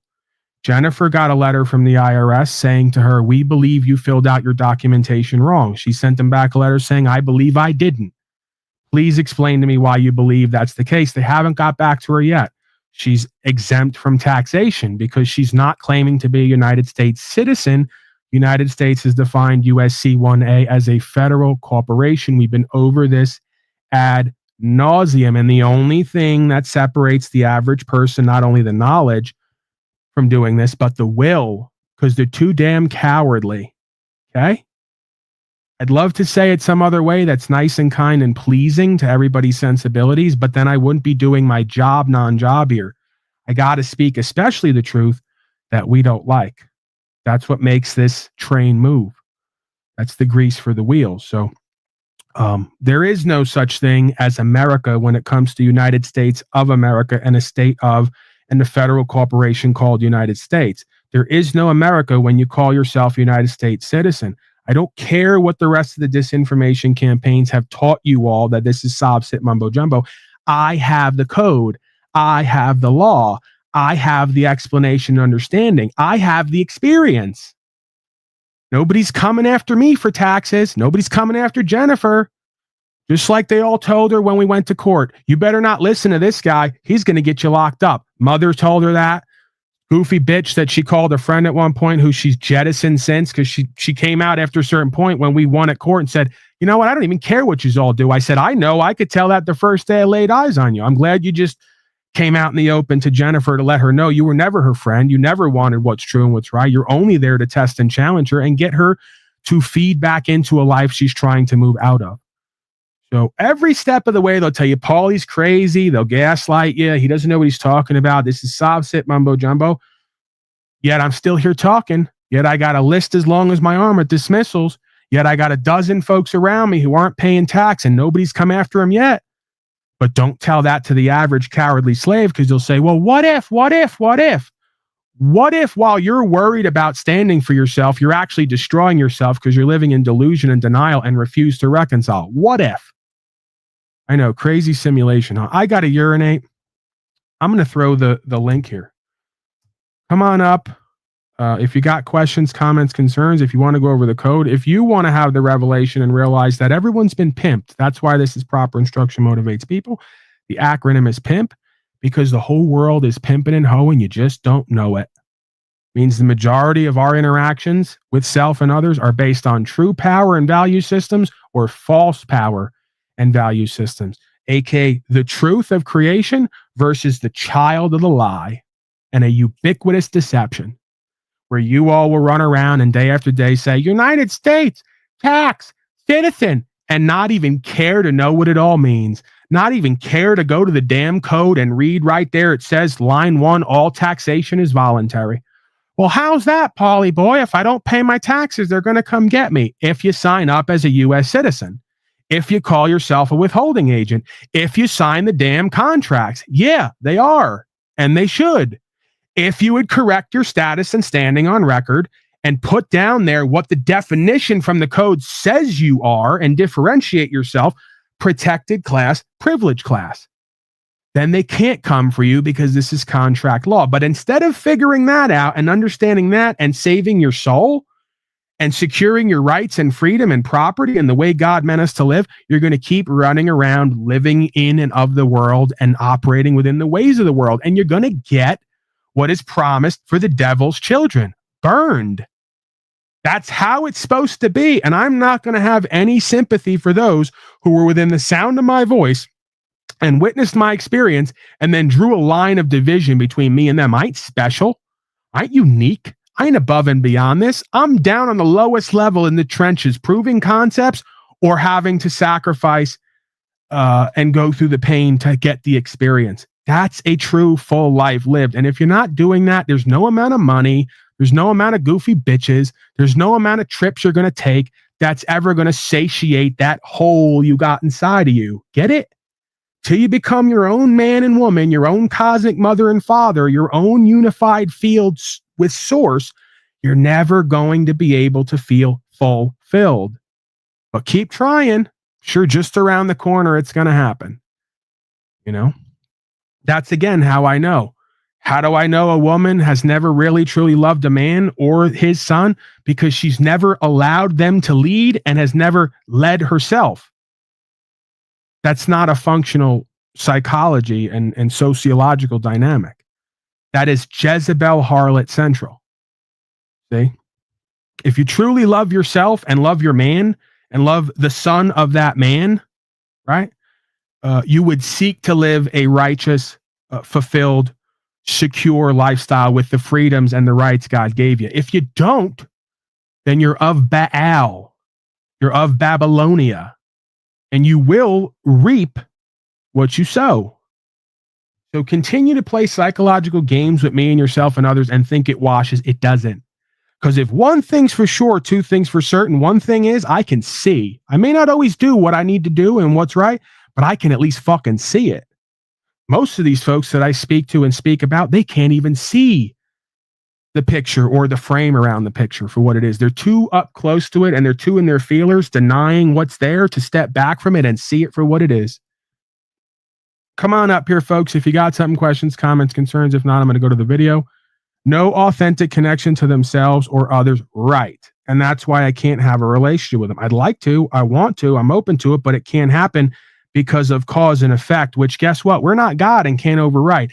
If you want a fulfilling, healthy, functional relationship, it has to be based in truth and what's right. If you deny that and ignore that, you will only have disempowerment, lack of fulfillment, and surface level non-connections, shallow, materialistic, worldly ways. This is as archetypal as it gets, as foundational as it gets. Did medieval peasants think they were slaves? I'm sure not.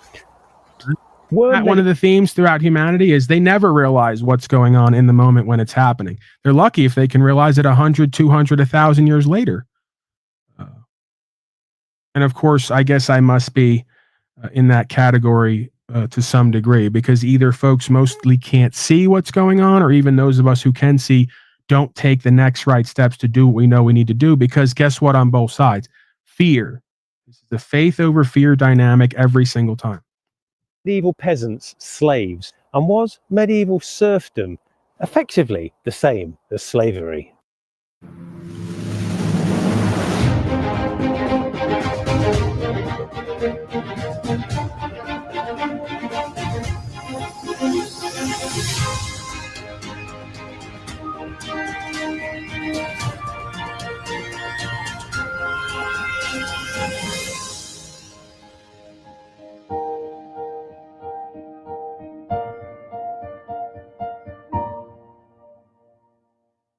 The population of medieval England is actually quite hard to estimate.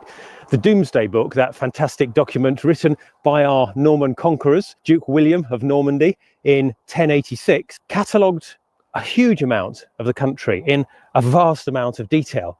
But it actually only mentions about 283,000 people, and it misses out some very big categories: women, children, the clergy. It doesn't talk about London in particular, and it misses out some parts of England as well, because it wasn't fully completed. So of that 283,000 men that are mentioned in the Domesday Book, we projected up to be something of the order of 2 million, 2.5 million people living in England in the medieval time. In the 11th century, most of the population lived in villages, in rural communities. And by most of the population, I mean estimates vary between 90 to 95% of the population, leaving 5% of the population to live in the growing towns and cities. London was quite big, but by comparison to today, absolutely minuscule. What that means then is that the vast majority of the medieval population were peasants. Typically, peasants were divided into two broad categories. They were serfs or servile, or they were freemen or free. Well, what's the difference between a serf and a slave? All right, I'm going to pause it right there because I can't help myself. You know, as the man says down there, I'm starting to get my mojo back a little bit. So I can't help but to yap and to do audience engagement and response. Hashtag pray for Paul. That's not my Jennifer. That is a Jennifer. Governor Ron DeSantis wants to put it on the ballot next year for no property taxes. I'm not interested. The reason, let's get a clue. The reason that Ron DeSantis and others are having to talk about no taxation now is because some of us on the ground are doing the work. Some of us on the ground have put the word out. Some of us on the ground are unyielding when it comes to these natural rights and what the code shows.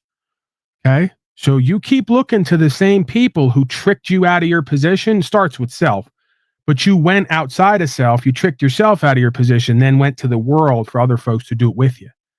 Okay, so keep hoping for it. Maybe it'll come, maybe it won't. But guess what? If you actually be the change, you don't have to look to them to what they're going to put on a ballot or not.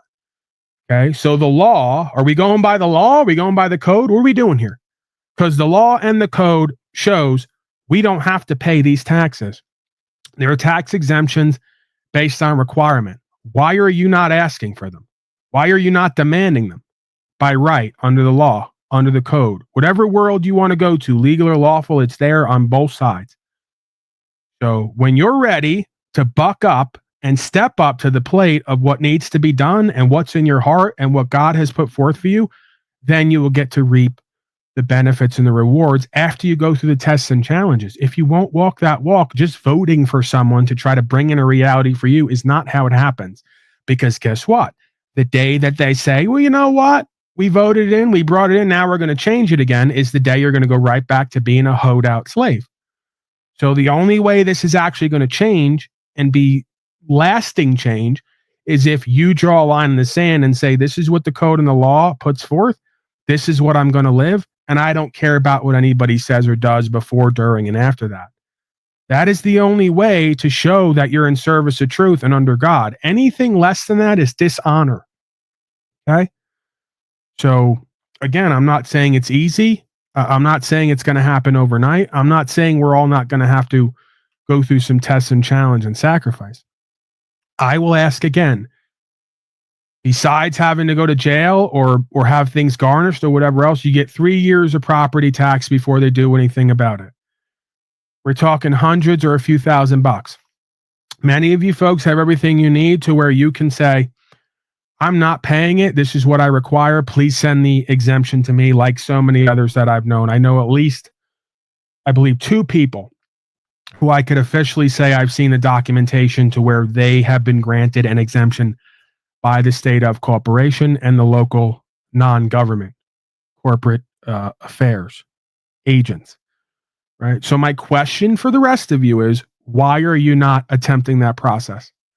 And the answer is always going to be the same, because you're too damn scared. Because you don't know what you need to know. It's very simple. I require a tax exemption because it's my understanding under God, religious right, that I don't have to pay tribute to a state of corporation in order to have my land or to hold land in trust under God. Absolutely absurd.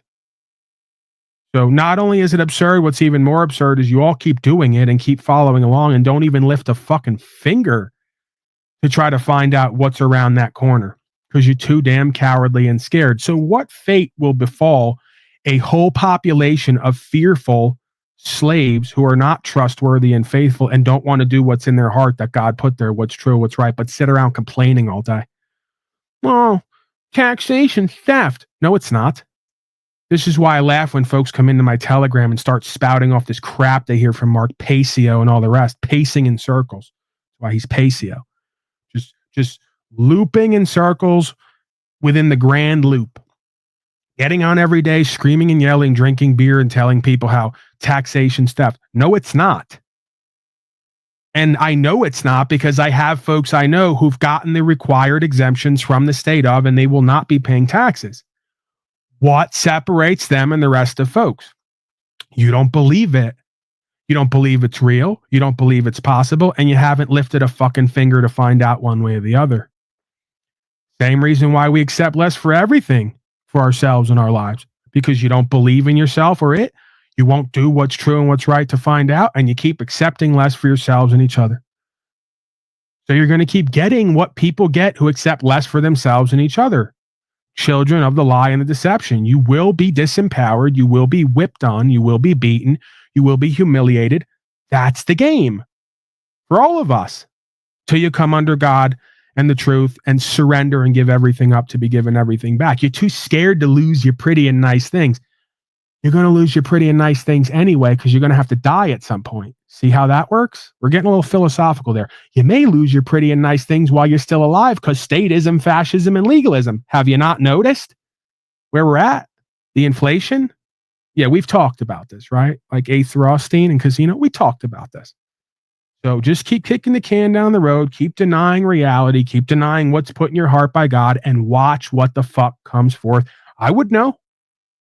Just like this whole bout with my health. The only reason it's happening because I denied a reality that God put forth in my heart because I'm going to do whatever I want to do and what others around me are doing. Okay. See where that goes.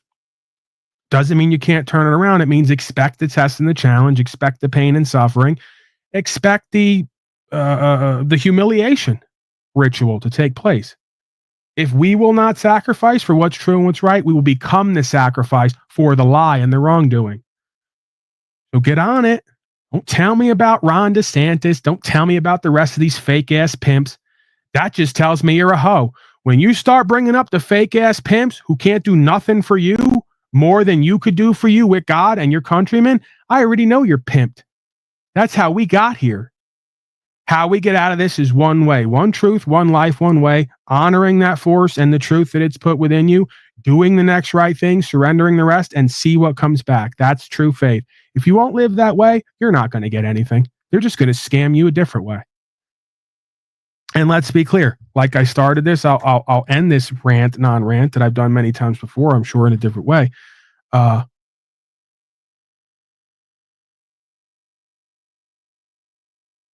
I'm going to leave it there.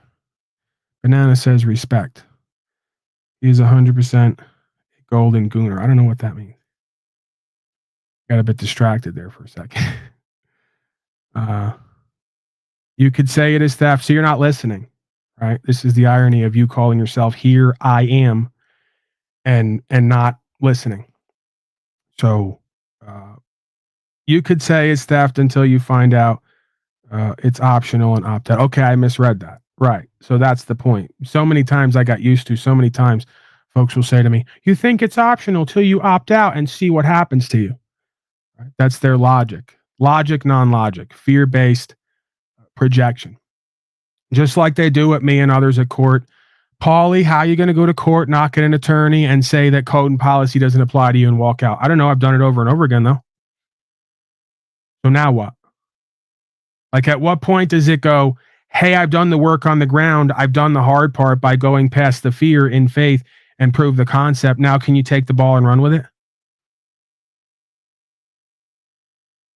At what point do we do this instead of worrying about Elon and Doge? They think Doge, the Elon, it's just, let me not even get into it because it's just it's so ridiculous to me and cyclical. Hope Donnie makes an executive order to give me my rights back. Can you imagine this? Can you imagine how disempowered and weak and embarrassing these countrymen and women have become? They're sitting around huddling together, whining and crying and hoping and waiting for their agents to make codes up so they can exercise their rights again. You're already pimped. You're already done. If someone has to be elected to a corporate position to write up a code for you to be what you're meant to be, you've lost the plot. It's precisely the opposite. You should be hoping for a scenario where you're the only one. You go, everyone around me is fallen. Everyone around me is disempowered. Everyone around me is a status Babylonian slave. I should hope that I get put in a box to cement my karma with the Most High, doing what's true and what's right. No, you're not doing that. See? So when you won't live for God and the truth and for yourself, you wind up having to live for Elon and Donnie and all the rest. And it's pretty embarrassing and pathetic, if you ask me. They're supposed to be your representative. They're supposed to be your servant, and you've made them your master. And you wonder why we're in this position to begin with. So when the day comes where your life and the truth and your self-respect is more important than you potentially going to a box for a few days, months, weeks, or you losing some fucking property that's already being taken from you through a hidden cost of inflation, that's the day this is all going to fucking change inside and out. I know for me. That's what's so magical about this walk. There is no way that I could have gone to these courts over and over again and walked out the other way and not have them come get me if it wasn't for this truth and the force behind it. There's no way. You know, so that should be proof positive enough for everyone else out there. Fuck your rights. Well, there you go. That's what it really comes down to, right? The majority of you folks, in your mind, in your heart, at the core root of who and what you are, you don't give a fuck. And not only do you not give a fuck, you got a self-hatred, right? You got an aspect of you that hates yourself, hates your life, hates everyone around you, and you can masquerade like you're loving and caring and you're godly and all the rest of it, but that's at the core of it. So thank you for saying it, because most won't cop to it. They may not even be aware of it. I'm pretty good with this sub-psychology stuff. At the core of everyone's beingness who doesn't walk this walk is fuck my rights and everyone else's. Fuck God and the truth. Because you don't believe in it. Because you don't think it's real. So you're going to find out through the devil's means how real this all is. See? That's what makes this game so interesting and exciting and fun. You don't want to believe in yourself and God and the truth and walk it. The devil's going to show you who's in charge of you then. How that works. Best game ever. Best simulation ever. There's a line between a fish and a man standing on the shore like an idiot. I don't know what that means. Sounds good. Sounds profound and interesting, but I don't think that you can explain it to, if you're speaking about me. I don't think that you can make it make sense.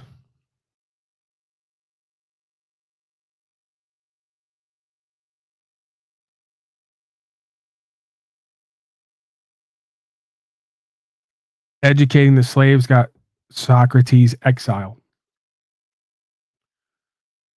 No, that's not the case. You're exiled pretty much from birth, right? As soon as you become aware and awake and you go on this journey following this thread, you're already cast out of most family, of most situations.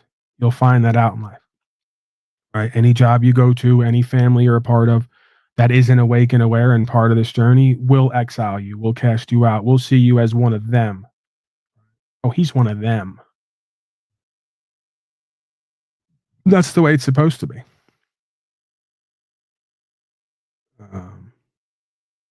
Right? We're not equally yoked. So we're the highest self on one. We're one self on the highest level. On the lowest level, there's delusion and denial and deception, mostly perpetuated by oneself. I would know. All right, let's continue on. I'm doing enough yapping. See, I'm going to go overboard with the yapping and the looping and cycling. We've heard it all before here. We've seen it all before here. We may not know it all, but we've seen it all. Well, actually, quite a lot. A serf could be bought and sold, but as part of a piece of land. So the Lord of the Manor could buy and sell a parcel of land that would have you attached to it. But you had certain rights to that land to farm and live there. And those couldn't be removed by the Lord of the Manor, which is a kind of form of buying and selling tenancies. Landlords today will buy a tenement building with a lot of people that have rights that are living in it, and they get the rent. Same thing, really. So arguably, nothing much has changed there. Slaves, on the other hand, could be bought and sold as individual human beings for money, with no reference to a piece of land, nothing at all. Now, interestingly, in the Norman period, slavery seems to have been massively in decline. In fact, various bishops preached against it, and Bishop Anselm said in particular, it should be wrong to sell a man like a brute beast. So it appears that the Normans made significant efforts to actually destroy the trade in slavery that happened in the earlier medieval period. There was a slave trade between Bristol and Dublin. Dublin was actually set up by the Vikings specifically as a slave trading port. And Bristol, which became famous for the slave trade later on in history, was also partly responsible for dispatching slaves to various parts of the world back then in the medieval period. There were slaves mentioned in the Domesday Book. These are Englishmen whose social status is slave, but they're few and far between. The vast majority of farm workers are peasants, and they have rights. So it appears that the whole concept of slavery was dispatched and got rid of by the Normans. Admittedly, it was commuted to bonded servitude, if you like. Basically, it was Norman policy to free slaves, turn them into bonded servants, people who actually had to work the land for themselves, but give them rights. It's really fascinating to think that this guy's completely delusional too, like so many. Nothing's changed. You go to court every day and they say, we're bonding you, we're bonding you, we're bonding you. You're going to have to serve this corporation and its codes through a bond. Nothing's changed. This is what Shaitan does from the beginning of time. It comes up with a different name for the same activity. So please show me the line and explain to me the difference between modern day legalism and feudalism. There's still bonds. There's still bondage. Most folks are opting in whether they know it or not, and they're citing a code as law that binds them and is part of the bond to the power of this world that can only come about and continue to flourish through the consent of the individual and the group of individuals. The only way this can happen. So we're still there. We're there more than ever because it's ubiquitous from one side of the world to the other, and a bunch of slaves are running around yelling that they're free and they're in capitalism. There is no difference between modern day capitalism and feudalism, socialism, communism, collectivism, Satanism. Because you don't own your property. Your property is not held under God in trust. Your property is on paper owned by a state of a non-living, non-physical entity, corporation. And their men are serving that corporation by writing up code and bonding you through your own consent to serve it. Doesn't get any more demonic and satanistic than that. And it's all by choice. This is what's so fascinating about this. Norman conquest brought with it one of the first emancipations of slaves in the Western world.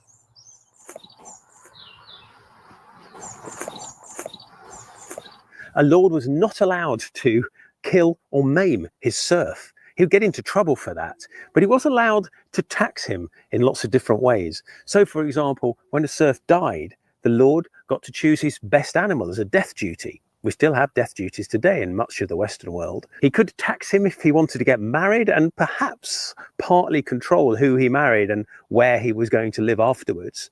And one of the ways that was particularly contentious was he could force him to use the lord's mill to mill his grain.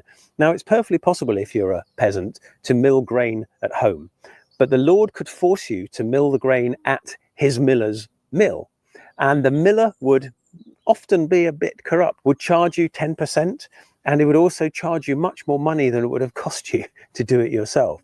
So milling grain at the lord's mill was a source of revenue for the lord, but it was also a source of severe discontent amongst the peasantry. We do have a record of a lord being fined for thrashing. We don't know what thrashing means, but he was fined for thrashing his serf. He's fined 40 shillings, which is actually quite a large sum of money. Now, money's value is actually quite hard to determine by today's standards, but people were paid a penny or so for a day's work. So therefore, a shilling is many, many days' work. It's probably the equivalent to tens of thousands of pounds or dollars in today's currencies. Magna Carta, the Great Charter, specifically says that a lord is not allowed to bring a villain to ruin. So he's specifically not allowed to confiscate his land or the tools of his trade, which is interesting because that's very similar to modern day Western bankruptcy laws. You can take a lot of goods, but you can't take usually the tools of somebody's trade. The typical medieval peasant lived as part of a manor, and that manor would compose of 2 or 3 villages. They'd live there with their family on effectively their small holding, and they'd report to one lord. So one lord would have 2 or 3 villages to his name. That would obviously change. Some had fewer, some had many, many more. And if you were servile, you had to work 2 or 3 days a week for the lord of the manor on boon work. If you were free, you usually had to pay rent in terms of money, but sometimes you could do physical work for the lord. Of course, not everybody lived in the manorial system. There are big religious communities, and those are worked by people called lay brothers, who are not specifically clergy, but they were the ones doing all the physical labor in the religious institution. There's a theoretical diagonal line that runs very roughly from northwest to southeast that divides England. The upper right bit was the Danelaw and was settled by waves of immigrants from Northern Europe, who were then called Danes. There were likely various different people. They had their own laws and customs, just to confuse things. In the area known as Danelaw, there are actually relatively few serfs recorded in the Domesday Book, which is interesting. And mostly free men, they mostly pay rent.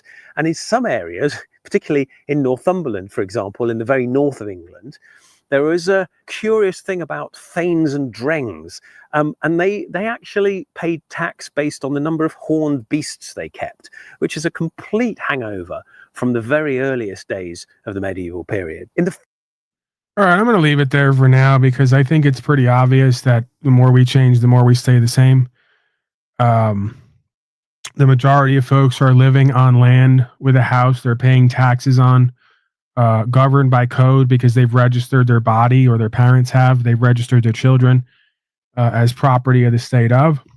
And it just doesn't seem to matter as much as collecting things and hoarding and chasing your desires and being wanton in this realm, right? Actually, like, understanding this, breaking free, doing what the majority haven't done before you, not as purposeful, not as fulfilling, not as rewarding as just running around here seeing how much you can get and hoard and feel. You know, that's the modern day slave bitch, if you want to call it that. Slave hoe. Slave hoe doesn't care about being free. Slave hoe doesn't care about being fulfilled, actualized, and realized. Slave hoe just wants to hoard more coupons for value, fucking be fucked, and feel some kind of way about it, and lie to themselves about what it all is. So, what's an affidavit? I don't know anything about that. Ultimately, an affidavit is a claim on record.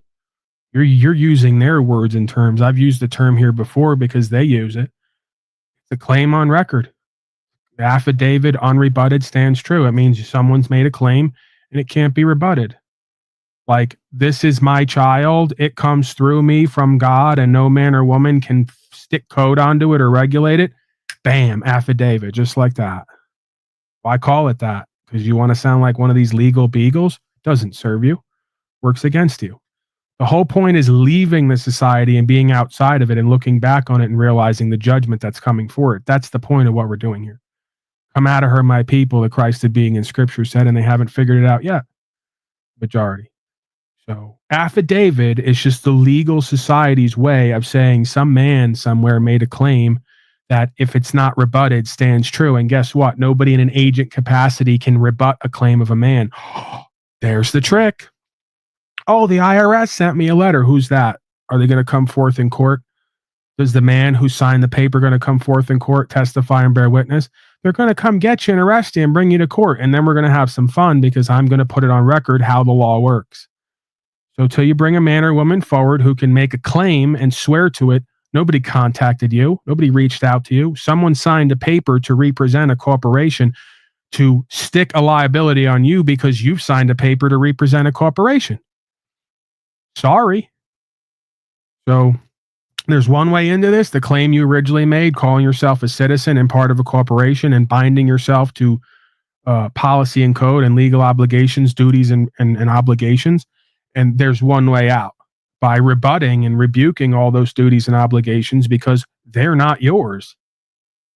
And then proceed for all the sheep. That's where they start to tell me about how the school, the public fool system. I don't have children. I wouldn't send them the public fool system anyway. Oh, well, the roads. Yeah, nice try. It doesn't work that way. We pay sales tax and gas tax and a whole bunch of other taxes. There's no need for an income tax. You got to find a line somewhere, right? Oh, well, we pay for national defense. Nobody's defending me. We've never been attacked. this country, this corporation's done a lot of attacking around the world, starting wars a whole bunch of places. I've never been attacked. I've never had to have anyone defend me. Quite frankly, the Public Service Corporation has been the ones interfering with my property and rights from day one. Policy enforcement and all the rest of it. So nice try. Does it work? Does it wash? That's the cope of the average cowardly slave, to try to go to all the benefits and privileges and services you're not getting. Okay? Then it's time to wake up and get your head out of your ass. You're spending hundreds of millions and billions of dollars playing fucking war games around the world to bring in New World Order, and you want to tell me we need these taxes to do it. Laughable. Yeah, you need the taxes to bring in Elon and Donnie to put wires in your head and put you in a digital currency, right? Laughable.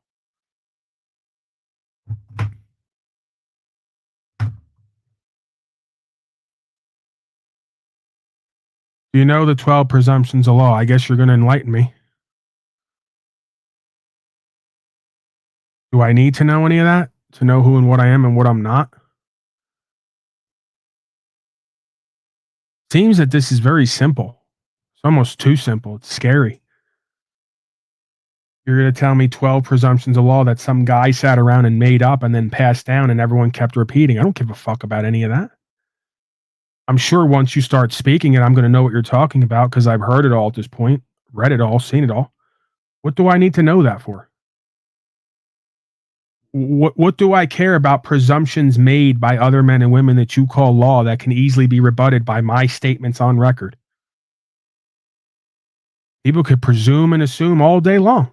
Doesn't change the reality of what is and what I'm going to do next or not do. Pretty simple stuff, huh? There used to be a phrase, they used to make movies about real men before men became a bunch of bitches. And it was called, Sometime a Man's Got to Do What a Man's Got to Do. There's nothing before or after that statement. Doesn't matter who's presuming and assuming, who wants what, who feels what. You do what you got to do. And hopefully that's what's true and what's right. In the legal system, no, I don't. And I don't need to know it. I'm not part of the legal society. I'm not subject to legal code. I've proven that over and over again at court. The court agrees with me. If not, I wouldn't be here talking with half a dozen charges in the last however many years. 5 years. Dismiss, dismiss, dismiss. Off the record, on the record. I don't need to know it. Only thing that one needs to know here to secure who and what they are and keep themselves in the proper state of beingness is know thyself and know the universe and God. And put that on record. Bear witness and testimony. I don't need to know anything else. Not even knowing. You can only believe in what you don't know. If you know it, there's no room for belief. I know man was not created to come here to be governed and have all his property taken by a bunch of pedophiles and corrupt billionaires. But they are, right? See the game? I can make a what sounds like me talking in circles. I know that a man who's capable of governing himself is not fit to come here and be told what to do by a bunch of deviants and reprobates. I know that a man who's not fit to govern himself only occupies a position to come here and be governed by deviants and reprobates. See how that works? So it's true in some sense, false in some sense, based on the condition of the being having the experience. So for a being who doesn't know themselves and the truth and God, oh yeah, they better be governed. They better be put in a padded cell. For someone who knows the truth and knows themselves and knows God, governance from a corporation is superfluous and embarrassing and foolishness. Okay? Nothing's going to change that from the beginning of time till the end of time. Is putting it on record an affidavit. Well, there you go. You can call it whatever you want to call it. See? I don't know why, like you're overcomplicating this. Making a claim. Your claim is who and what you are, what you're not, what your property is and what it's not. What you're going to do and what you're not going to do. There is no man or woman in a corporate capacity who can come forward and rebut that. There is no man or woman in a corporate capacity, any kind of agent you could think of at the court or away from the court, who can come forward and make a valid, verified claim that they're going to interfere with your property and rights and do it legitimately. And they'll say, it goes on every day, all day. No, it doesn't. No, it doesn't. You must have not been watching and listening. Didn't happen with me, and it doesn't happen with a whole bunch of other folks past a certain point. Does it happen every day on the ground? At first? with a bunch of policy enforcement slaves who don't know the law and don't know rights and will admit on camera and have in front of me they don't know the law and no rights. They just know what they've been trained to do. Yeah, that's not the court. That's not the end all be all. That's a bunch of dunces who can't find their ass with two hands.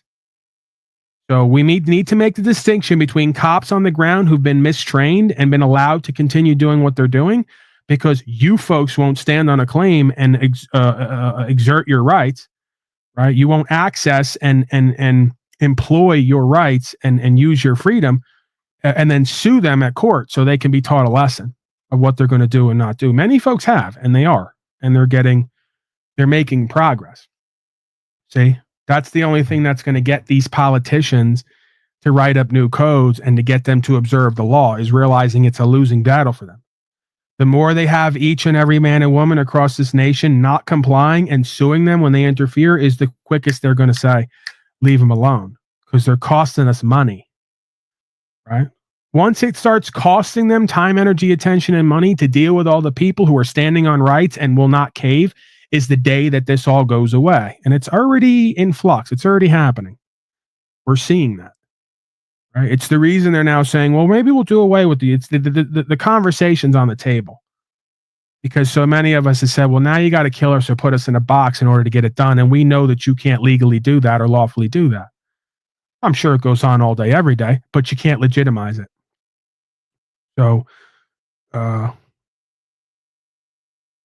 bro is talking nonsense and he's telling people they are overcomplicating things. No, that's you. You I'm not even going to waste my time with you. You're gone. You already had too much of my time. I'm not talking nonsense. I'm talking my experience. My experience is tried and true. The concepts have been proven. I have the record to prove it over and over again at court, while the rest of you keep hiring attorneys to talk for you and losing and failing.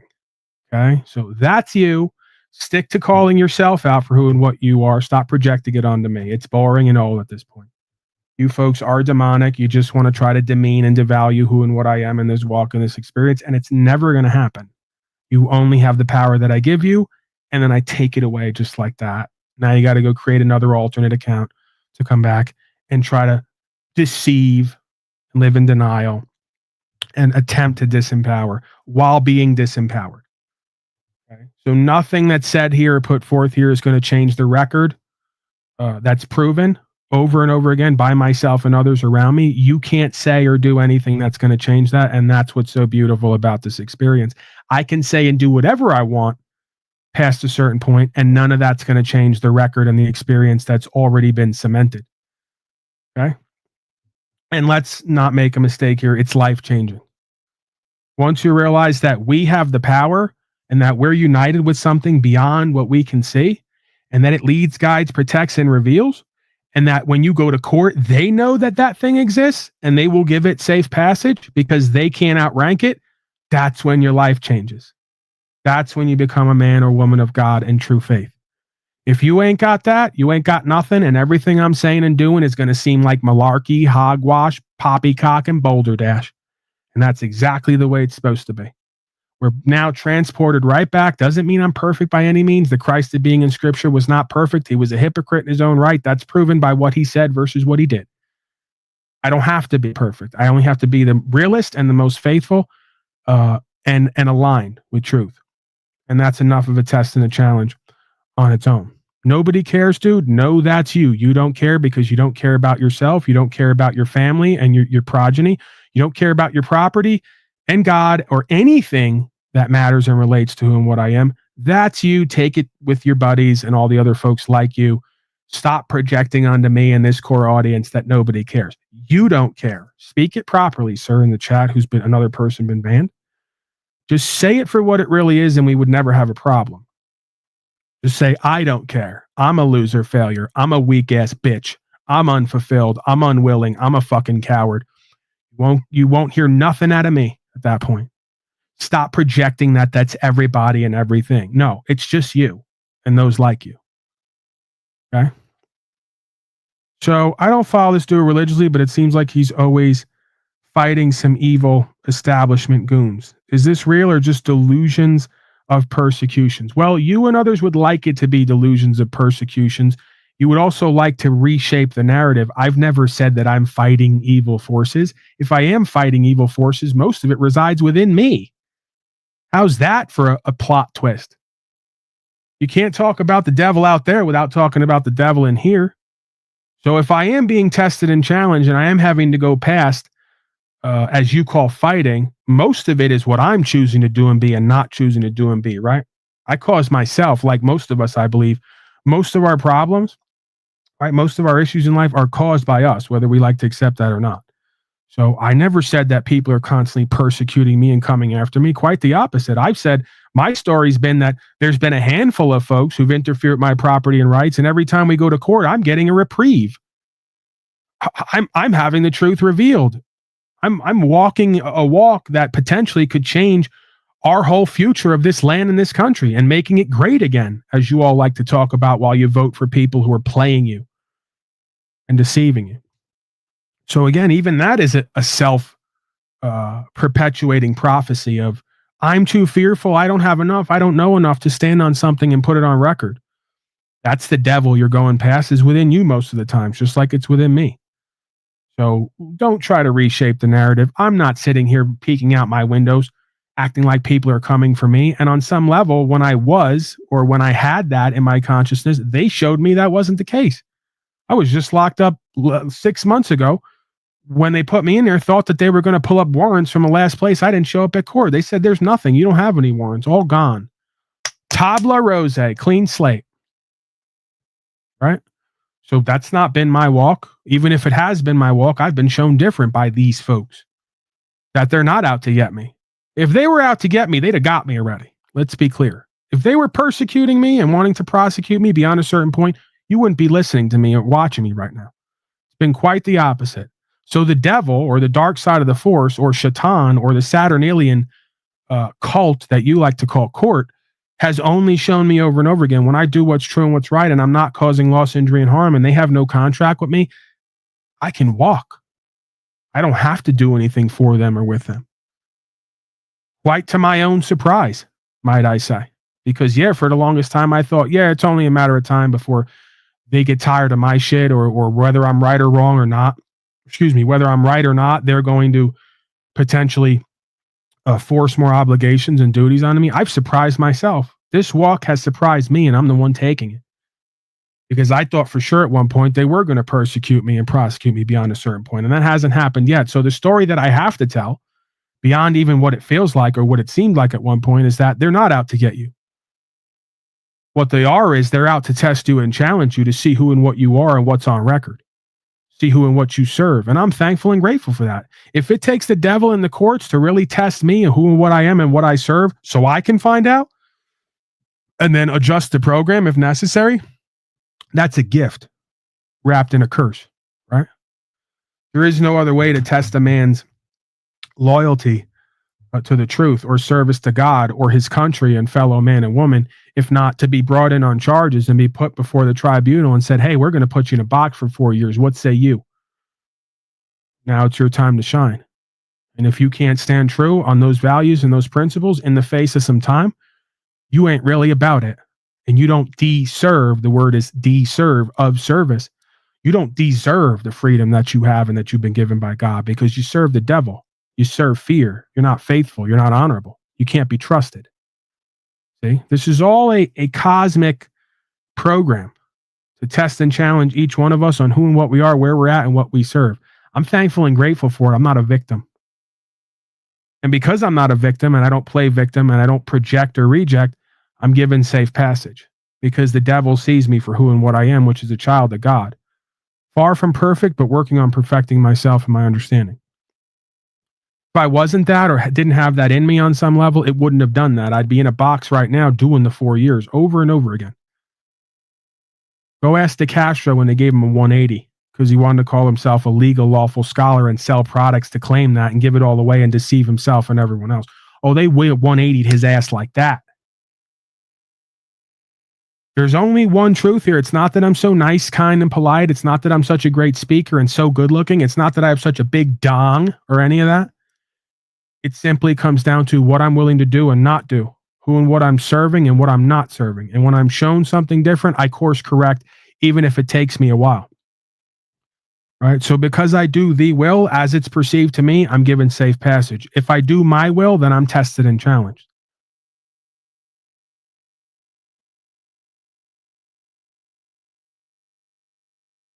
Scott 2B.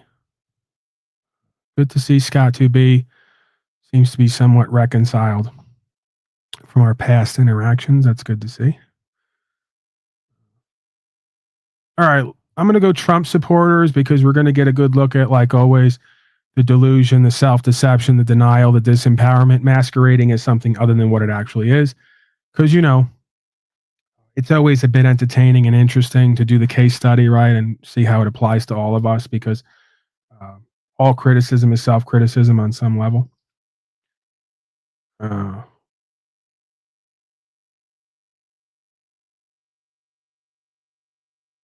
All right, I guess I answered Mr. Militant Roots in a proper fashion because he hasn't said anything else or written anything else. All right, let's go to that and then I'm out of here. Trump supporter walks away from CNN interview when pressed about Musk's actions. This is the cult, by the way. If you can't accept that your daddy is not your daddy, it's a false stepdaddy who's actually there to muddy the waters and cause more chaos and confusion, you're in a Stockholm Syndrome cult. Okay?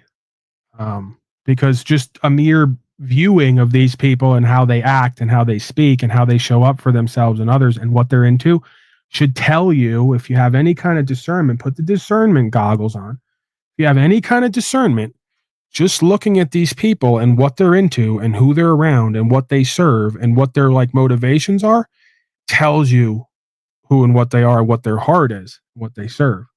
So when Elon wears the Baphomet costumes and he's pushing the Neuralink and he wants to link everything up in the digital grid and all the rest of it, what do you think that is? When he's pushing AI, I mean, again, I'm not down on the devil. The devil does good sometimes, if nothing else, by doing evil to reveal how not good we are. Try to say that back again. That's the devil's service here, is to show you how great you're not. How are you not thankful and grateful for that? The only way you could be shown how great you're not and how great we could become is if the devil shows you what you're willing to accept and not. Thankful and grateful. So I could call out the evil for what it is, which is just live backward. I could point out the chaos theorism. I can point out the Hegelian dialectic. I could point out all of it. Ultimately, it's for our highest good if we let it be. Because by them doing this and you all following it and paying for it, it's going to reveal how great you're not, and that making America great again can never be done by electing people who are like this. It can't be done by electing anyone anyway. You know, you want to elect somebody to be the spearhead, well, then you have to follow. If you're not going to follow and do what's true and what's right, it's just in name only. An empty suit in a false position. All right, let's go to one of the cult members who seems like a normal person. All these people who seem like normal people, and they are normal. What's normal in this world? In it and of it. Completely bereft of logic, morals, and ethics or historical understanding, and a willingness to cop to and go along with evil on every level and call it something different because you're a child of the lie and you're deceived. Elon's going to do it. You know somebody smarter than Elon Musk? That's right. You can be smart and immoral. You can be smart and make bad decisions. You are 100% right about that. There's no doubt about that. It does not give me pause. I'm 100% Team Musk. And bam, just like that, you brought the judgment onto yourself. See how easy that was? I'm 100% behind some clown who they've shown me is going to be my new leader, and you still haven't learned for dozens and hundreds and thousands of years. That is the child of the lie scenario. Every time you speak from your lips that you're 100% behind some man instead of the truth and God, you've been deceived. You're in the cult. I don't care if you do it with me. If you were to say, I'm 100% behind Paul Unslaved and elevate me above God and the truth, you are a culted, deceived, demonic slave. And it doesn't make me feel good to know I'm the subject of your idol worship. Hello? The scripture all laid this out. You cannot elevate any man here who is imperfect and subject to deception, self-deception, more importantly, to a level beyond the truth and God and yourself and what you need to be doing. That is the absence of self-care and self-love. And these clowns do it all day, every day. My father and my uncles are one of them. Oppa same. One side upholding the leftists above themselves and what's true and what's right in God. The other side with the right-wingers. You're all the same. You're doing idol worship. You're in a Stockholm Syndrome cult. And until you learn to love yourself and the truth and serve that and let these people go, right? Just let it all go. You're going to continue to generate this karma for yourself. This is the game here. And by the way, just get a load of how, I know it's all a coincidence, but you know, my crazy theorizing mind, or, you know, mind that sees connections where it may not exist. Do you think it's a coincidence they're showing pigs on the screen and farm animals while this dummy is saying this? You folks are a walking, talking farm animal. You've been branded. You've been numbered. You've been caged by the code and your own thoughts. And you think you're free. And you think the guy who owns the plantation is just there to love you and scratch your back and care for you while they're farming you. Okay? So the dynamic is not so different. You're not so different, you and I, like they used to say. We're not so different, you and I, and we are not so different from the farm animals you think you're raising and slaughtering and using to live off of. Well, Elon and Donnie are raising you and slaughtering you and using you to live off of, to substantiate their own existence and their own beingness. And you love it. Just like on the animal farm, you love cuddling up to your master and saying how good it is and how great it is. And it's all just here for our own good and our benefit till the bad times come. And then you have someone to blame. It's you, right? No one's forcing the farm animals to stay on the farm. They're keeping themselves on the farm, believing that the farm owners are there to love them and care for them and protect them.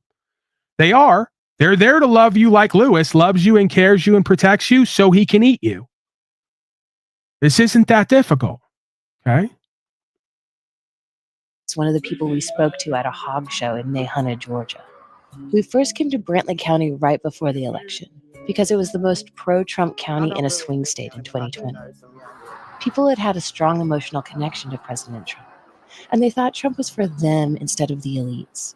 So we wanted to see what they made of billionaire Elon Musk. There's a lot of ifs, ands, and buts about Musk, and he's a brilliant man himself. I think a lot of people are scared that the two of them have teamed up. Last time we were here, Kathy Hendricks sold Trump merch in a corner of her boutique. I sold out of everything. I sold out of all my Trump stuff. I have sold the daddy's home. Why do people like that, calling Trump daddy? There is a security in daddy. Mama is the one that runs everything. Mama's the one that does everything, but there is a security in daddy. When daddy wraps his arms around you, you feel like the whole world is just, you're safe and everything's going to be okay. And that's the way they mean it? And that's the way they mean it. The best part of this dynamic is when I came on here and started referring to myself as daddy, everyone was up in arms. Paul calls himself the God of all media and says he's daddy of everyone online. Yeah, it's a bit non-bit. Sometimes it's true. Sometimes it's just ridiculous. The point is, you do that. You're doing that. I can't call myself daddy just like they can't unless you accept it. And if you accept it, it's proof that you're willing to let someone else do and be for you. It's a revelation therapy expression, right? They'll say, I'm trying to run a cult here. No, I'm exposing the main cult that everyone's a part of because they consider these people like their own daddy. And the ironic part is I'm more of a daddy than they are. So if they're going to do it, I'm going to do it. Now, I don't tell you you should accept me as your daddy. I'm just pointing out the irony and the hypocrisy. When Paulie does it, it's crazy making and it's culting and it's narcissism. When Elon and Donnie do it and their fans do it, it's just feel good politics because he's going to wrap his arms around us and keep us safe. It's beyond fascinating to me. Because, you know, on the internet, at least, sometimes it has like a sexual meaning. Oh, Lord. So Oh, yeah. what do you think of the job he's done so far? It's like Christmas morning every single day. That's the point. It's semi-sexual. It's semi-psychosexual, right? You're gonna suck it. You're gonna suck it and take it, and you're not gonna say anything back except "Give me more, daddy." You know. So yeah, it's somewhat. It's a psycho, sub-psychological, semi-sexual. That's a hell of an alliteration there. Semi-sexual dynamic. That's part of the reason I'm doing it as well. To point out how these folks psychologically and emotionally love to be fucked. They love to be used up and abused and humiliated, and as long as you call it something different, right? Hendricks introduced us to Candace Taylor, who declared she's running for Congress that very day on Steve Bannon's War Room podcast. I wanted to announce with you are loyal to President Trump. God anoints people. He's anointed President Trump. So if Elon Musk wants to cut trillions of dollars out of this budget, and if my family has to tighten our belt and not go on vacation because of it, I'm down with that. So you welcome some personal financial hardship if you think in the long run it will help? Yeah, I've already experienced it. Under Biden, with inflation, I mean, were you happy to pay the higher prices, or did you think that was a failing of his presidency? It was a tremendous failing. All right, how long are you willing to wait for the economic changes you're hoping to see, for the prices to come down? Oh, I'm good if President Trump wants to run in 2028. In 2022, Taylor ran in the Republican primary for governor with a Jesus Guns Baby slogan and lost. But why run for Congress if some billionaire can just undo whatever budget you passed, whatever laws you passed? Oh, he's not undoing everything. He's dealing with stuff that's frivolous. Most people we spoke to were enthusiastic about Musk. We did meet 3 people who had some concerns about the firing of federal workers, but the only one who wanted to say so on camera was Corbett Wilson, one of the rare Trump skeptics we found last time we visited. Prices of groceries, egg prices haven't gone down since Trump. Well, this is the point. You're not getting it. To a bunch of dunces, he may as well be a genius because he's convinced all the dunces to support him and whatever he's doing and call it something else. Right? So, like, it's relative. You know, a dunce calling someone a genius is relative to where they're at in consciousness and awareness. Like, to me, it's laughable and embarrassing that any of these people are even looked at as any kind of intelligent people. Like, Donald Trump can't use more than one syllable words. He has such a non-mastery of the language, right? It's so antithetical to mastering of oneself in the language. They will prop someone up because it feels good who can barely even talk. This is a guy who presents, if you took away the old, the hair and the wrinkles and the suit, it's a middle schooler, right? It's like it's good, it's great, sad, happy. That's how he talks. He talks like a middle schooler. You know, he has no intelligence, no mastery of himself or the language. He's not a very strategic person by all accounts and experiences. He's no different than the average slave, really. He's just been catapulted into a position. So I guess to the average dunce who doesn't even know what the United States is or how any of it works or banking or anything, they may as well be the closest thing to God. To the rest of us who can see to some degree and explain it and understand and know history, these people are an appalling embarrassment. Right? But again, they're not for us. We're not voting for him. We're not supporting it. We're not wrapped up in the game. So yeah, the dunces will continue to perpetuate that Joe Biden's a genius, Donnie's a genius, Elon's a genius, and then they all get up there and can barely talk with a teleprompter. Why is he a genius? Well, look, he's doing so many deals. He wrote The Art of the Deal. He did this. It's all pomp and circumstance. It's all fanfare. You know, it's all a political positioning. Really, at the core of it, let's just be clear. At the core of all this is mammonism. What do I mean by that? It's just another aspect of Satanism. Anyone who has more money and more worldly power must be a genius and must be better than me. That's all that this comes down to. Stockholm Syndrome culting, right? Anyone online, anyone in the political sphere, if they have more money, if they have more bitches, if they have more hoes and more worldly power, they got to be a genius and they got to be better than me. And I'm just going to give over myself to them to lead. There is no more of a hoe-like consciousness. My father said it one day. I'd love to be Donald Trump, he said. I can only aspire to be as great as him. I said, that's the words of a pathetic, broken hoe, where you don't even want to be you anymore. You don't even want to live the rest of your life. You'll trade in the rest of your life and who and what you are and aren't to be someone else, right? That's the Satanism. You don't want to be godly. You don't want to be made in the image of the Most High. You want to be made in the image of the Most Low and call it something else. They got you. That's all it takes to get you pimped up and hoed up and get you in judgment, is to rebuke who and what you are in your walk and your life here and your power to serve these people and what they serve. And take a guess on what that is. We're going to find out. took office. Give him By a the way, little let's bit not of forget, time. because I'll say it Will a you- thousand times over and over again. This is a guy who's already been in office and wrote up codes to lock everyone down and force vaccines. Were you guys there? Yep, we were there. Doesn't even matter. Oh, Pimp Daddy, who we want to be just like, sold us all out down the river, slaved us all up, and doubled and tripled down on it. Oh, well, he'll come back in and do better this time, right? Yeah, keep hoping for it. I hope you all get exactly what you deserve. Serve the devil, you get a devilish life and lifestyle.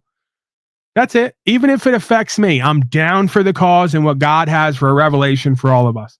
I don't care if we all have to be out in the street with no currency begging for meals or eating whatever we can grow or forage. Don't care, because that's exactly what God has meant for all of us due to the preponderance of this experience and the preponderance of what folks have chosen for their experience. It's exactly where everyone belongs. I'm for it, even if I'm not for it. Come back in a year or 2 years, let's look at the halfway point, because we all know everything takes time. Well, he promised it on the first day. He promises to And take anybody steps. that believed that's crazy. He also said that it would probably be a little more painful to start with, but it would get better. We got to give him Right. That's the same thing that a pimp says to a hoe. Listen, baby girl, the first few years are going to be real tough because I'm going to have your bitch ass walking up and down this trap or this track selling that pussy. It's going to be you're going to have to reject all your principles and values and morals and self-care. But if we just stay the course, Big Daddy's going to get rich and you're going to be rich too, right? Isn't this always the way? Oh, it's going to be real. Well, why don't we start the first time? Why don't we start the first 4 years when you locked everyone down and pushed the codes and quadrupled Elon and Pfizer and all the rest of their network? Why didn't we start for you? Well, we're starting now. And it's going to be painful, right? He's going to dupe you and scam you for another 4 years, and it's going to get worse. And then he's going to say it's the Democrats that did it, and you're going to repeat it. Because that's how pimping and hoeing works. And at some point, if we do this maybe another few decades, the hoe is going to wake up one day and go, you know what? Pimp Daddy never came through on his promises. Pimp Daddy didn't protect us. He didn't keep us safe. He didn't make it better. We're worse off than ever. We're addicted. We're in bondage. We're poor. We're broke. And we got LPS, loose pussy syndrome, because we've been banged so hard from top to bottom. We can't even tell what's going on down there anymore. It looks like a gunshot wound. This is where we're at. So just these are grown people. I'll never stop being fascinated by grown people twice my age sitting in a diner somewhere repeating this crap that wouldn't go over on any corner of any street on New York. If I ran this game on the corner of any street on New York, no one would buy it or believe it. Donnie and Elon, it's got to happen. You know why? Because subpsychologically, they have no other hope.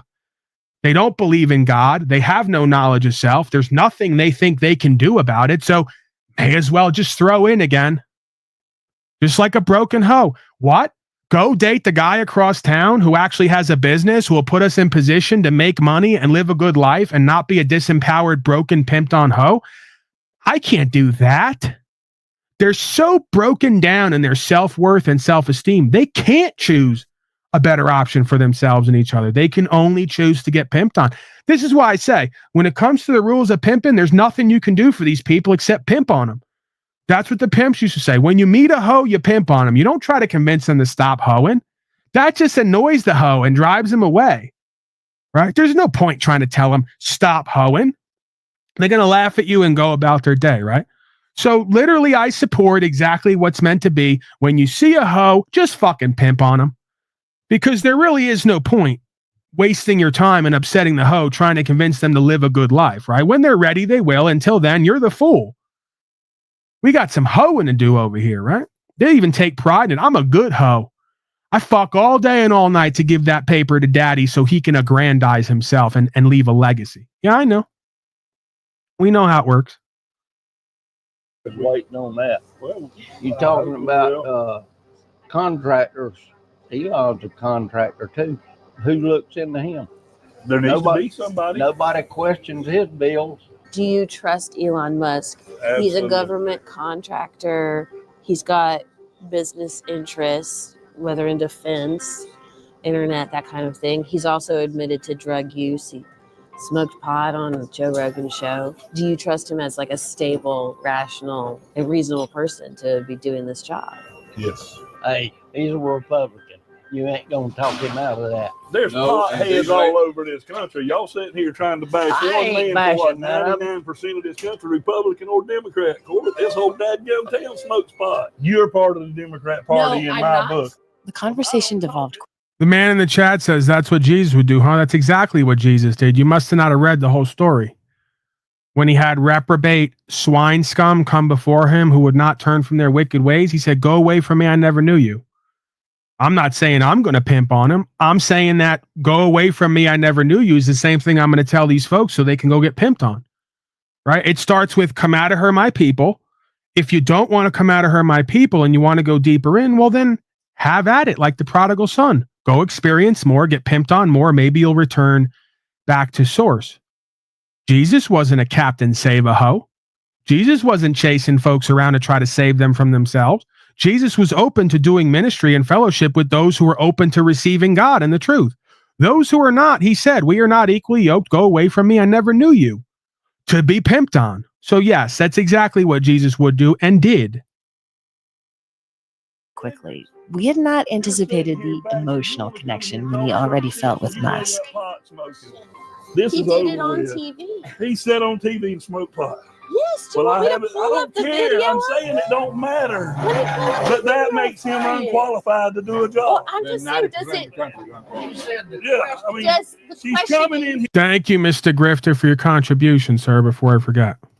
here with ignorant arguments. She Does ain't it- talking does facts. it That's raise you. any questions You about I can prove construction? you a Democrat by the level of ignorance that you portray. Let's You just listen show to that it. all the time. Donald Trump, Elon Musk, please drain the swamp. While Drain the you're there, swamp. get the job done. Please. Oh my God. They'll probably So go that. laughable. It would be, it's pathetic and sad, but it's equally as laughable. It's exactly the consciousness of a broken child who's just been told that their mommy and daddy are drug using scum who don't actually care about them. Not my daddy. My daddy loved me. That's what they all want me to do. My father and others just say, "It's my daddy and I'll support him and love him and all this no matter what." I could have love for him. I could have care for him, but I'm not going to support and enable dysfunction and deviance, nor should he with me.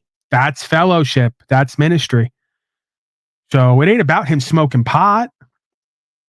Using a plant or an herb is no barometer for one's competence and capability. It was way down the list. The point is, the reaction is so apropos. It's so emblematic of a broken child in Stockholm Syndrome. It'd be the exact same reaction you would get if you tried to tell some of these grown children around here that the people they think love and care about them and are helping them are actually interfering with their growth and their movement and momentum. Right? They just it can't be cognized, right? It would just break down the being's false self and psychology and force them to have to deal with reality. Right? It's an extreme cope. And then, of course, everything has to be followed up by, "You must be a Democrat," just like they all do with me. Every time that I point out that their daddies and heroes are not actually there to love them and care about them, they're there to dupe them and deceive them. I'm raining on their parade. I must be a Democrat, right? If I talk to the Democrats about it, I must be a Republican. If I talk to Republicans, I must be a Democrat. Proving it's an opposite psychology. Doesn't matter which side you talk to about their false hero, they'll both say the same thing to you about the dynamic because they're both in Stockholm Syndrome. They're both pimped out. They're both culted. The left and the right are not so different at all. Right? They have a different perspective, but they engage in the same exact behavior for the same reason. And it's all going to the same place. All right, well, that's it on that front. I didn't say raiding on their parade. I said raining on their parade. If you're going to make corrections that don't exist, try to look for the ones that do instead of make up ones that don't. We got a linguistics master down there who's going to correct me in what I'm saying. All right, I think I'm going to leave it there. Please feel free to pay the slave tax, follow the codes, call it law. vote for corporate masters, opt into the corporate body politic, and then claim that each side is going to help whatever side that you think that you're on, while it all gets worse, because you just won't take the bull by the horns and be the change. I'll be back tomorrow. Well, we'll take it day by day. If I'm not back tomorrow, I'll be back at some point. Daddy's here. Daddy loves you. Daddy's not leaving. Daddy needs a break sometimes. All unalienable on the way out. Special thanks to the contributors and supporters. You are a blessing to I. I'll email you soon about an interview on my station. Absolutely. Feel free. The email's up there. Contribution, support. If you like what I'm doing, if you're somewhat entertained by what I'm doing, there's a way to show it. Even more importantly, if you're entertained or informed or interested in what I'm doing or what I'm a part of, live it. Be the change. That's one of the ways you can show that you're thankful and grateful and supporting, if not me, what I'm doing that is for myself and all of us beyond just the extra yapping and entertainment pieces. So, yeah, I think we're good to go. Send me an email. You know, why not? Take a shot. All I could do is either ignore it or tell you, okay, and kind of move on. I'm not very small talky, right? As many I'm sure have witnessed when they email me, I kind of just get down to the point. And I'm practicing being thankful and grateful, right? The grass is always greener. When no one's looking for you, you're like, where's everyone at? When everyone's looking for you, you're like, I wish I could have my piece. So we try to find a middle ground, right? Being thankful and grateful and knowing that whatever comes forth is meant to be, even if it seems like a negative. What's this channel about? I don't have the time, all right? Come back tomorrow or whenever I'm back here. Ask the folks in chat. Go back and watch some other streams, and you'll get more of a clue about what's going on here, what this channel is about. I'll give you the branding: rights, freedom, principles, spiritual faith, true value, Americana, make America great again. What everyone keeps saying Donnie and Elon are going to do, that's what this channel is about till it's not, right? Because there's some extras that go on here, but making America great again, and the way we do that is by recognizing greatness within and bringing that from within outside into the world while not being of the world, if that makes sense. So, all unalienable on the way out. Bye. And remember, Daddy loves you.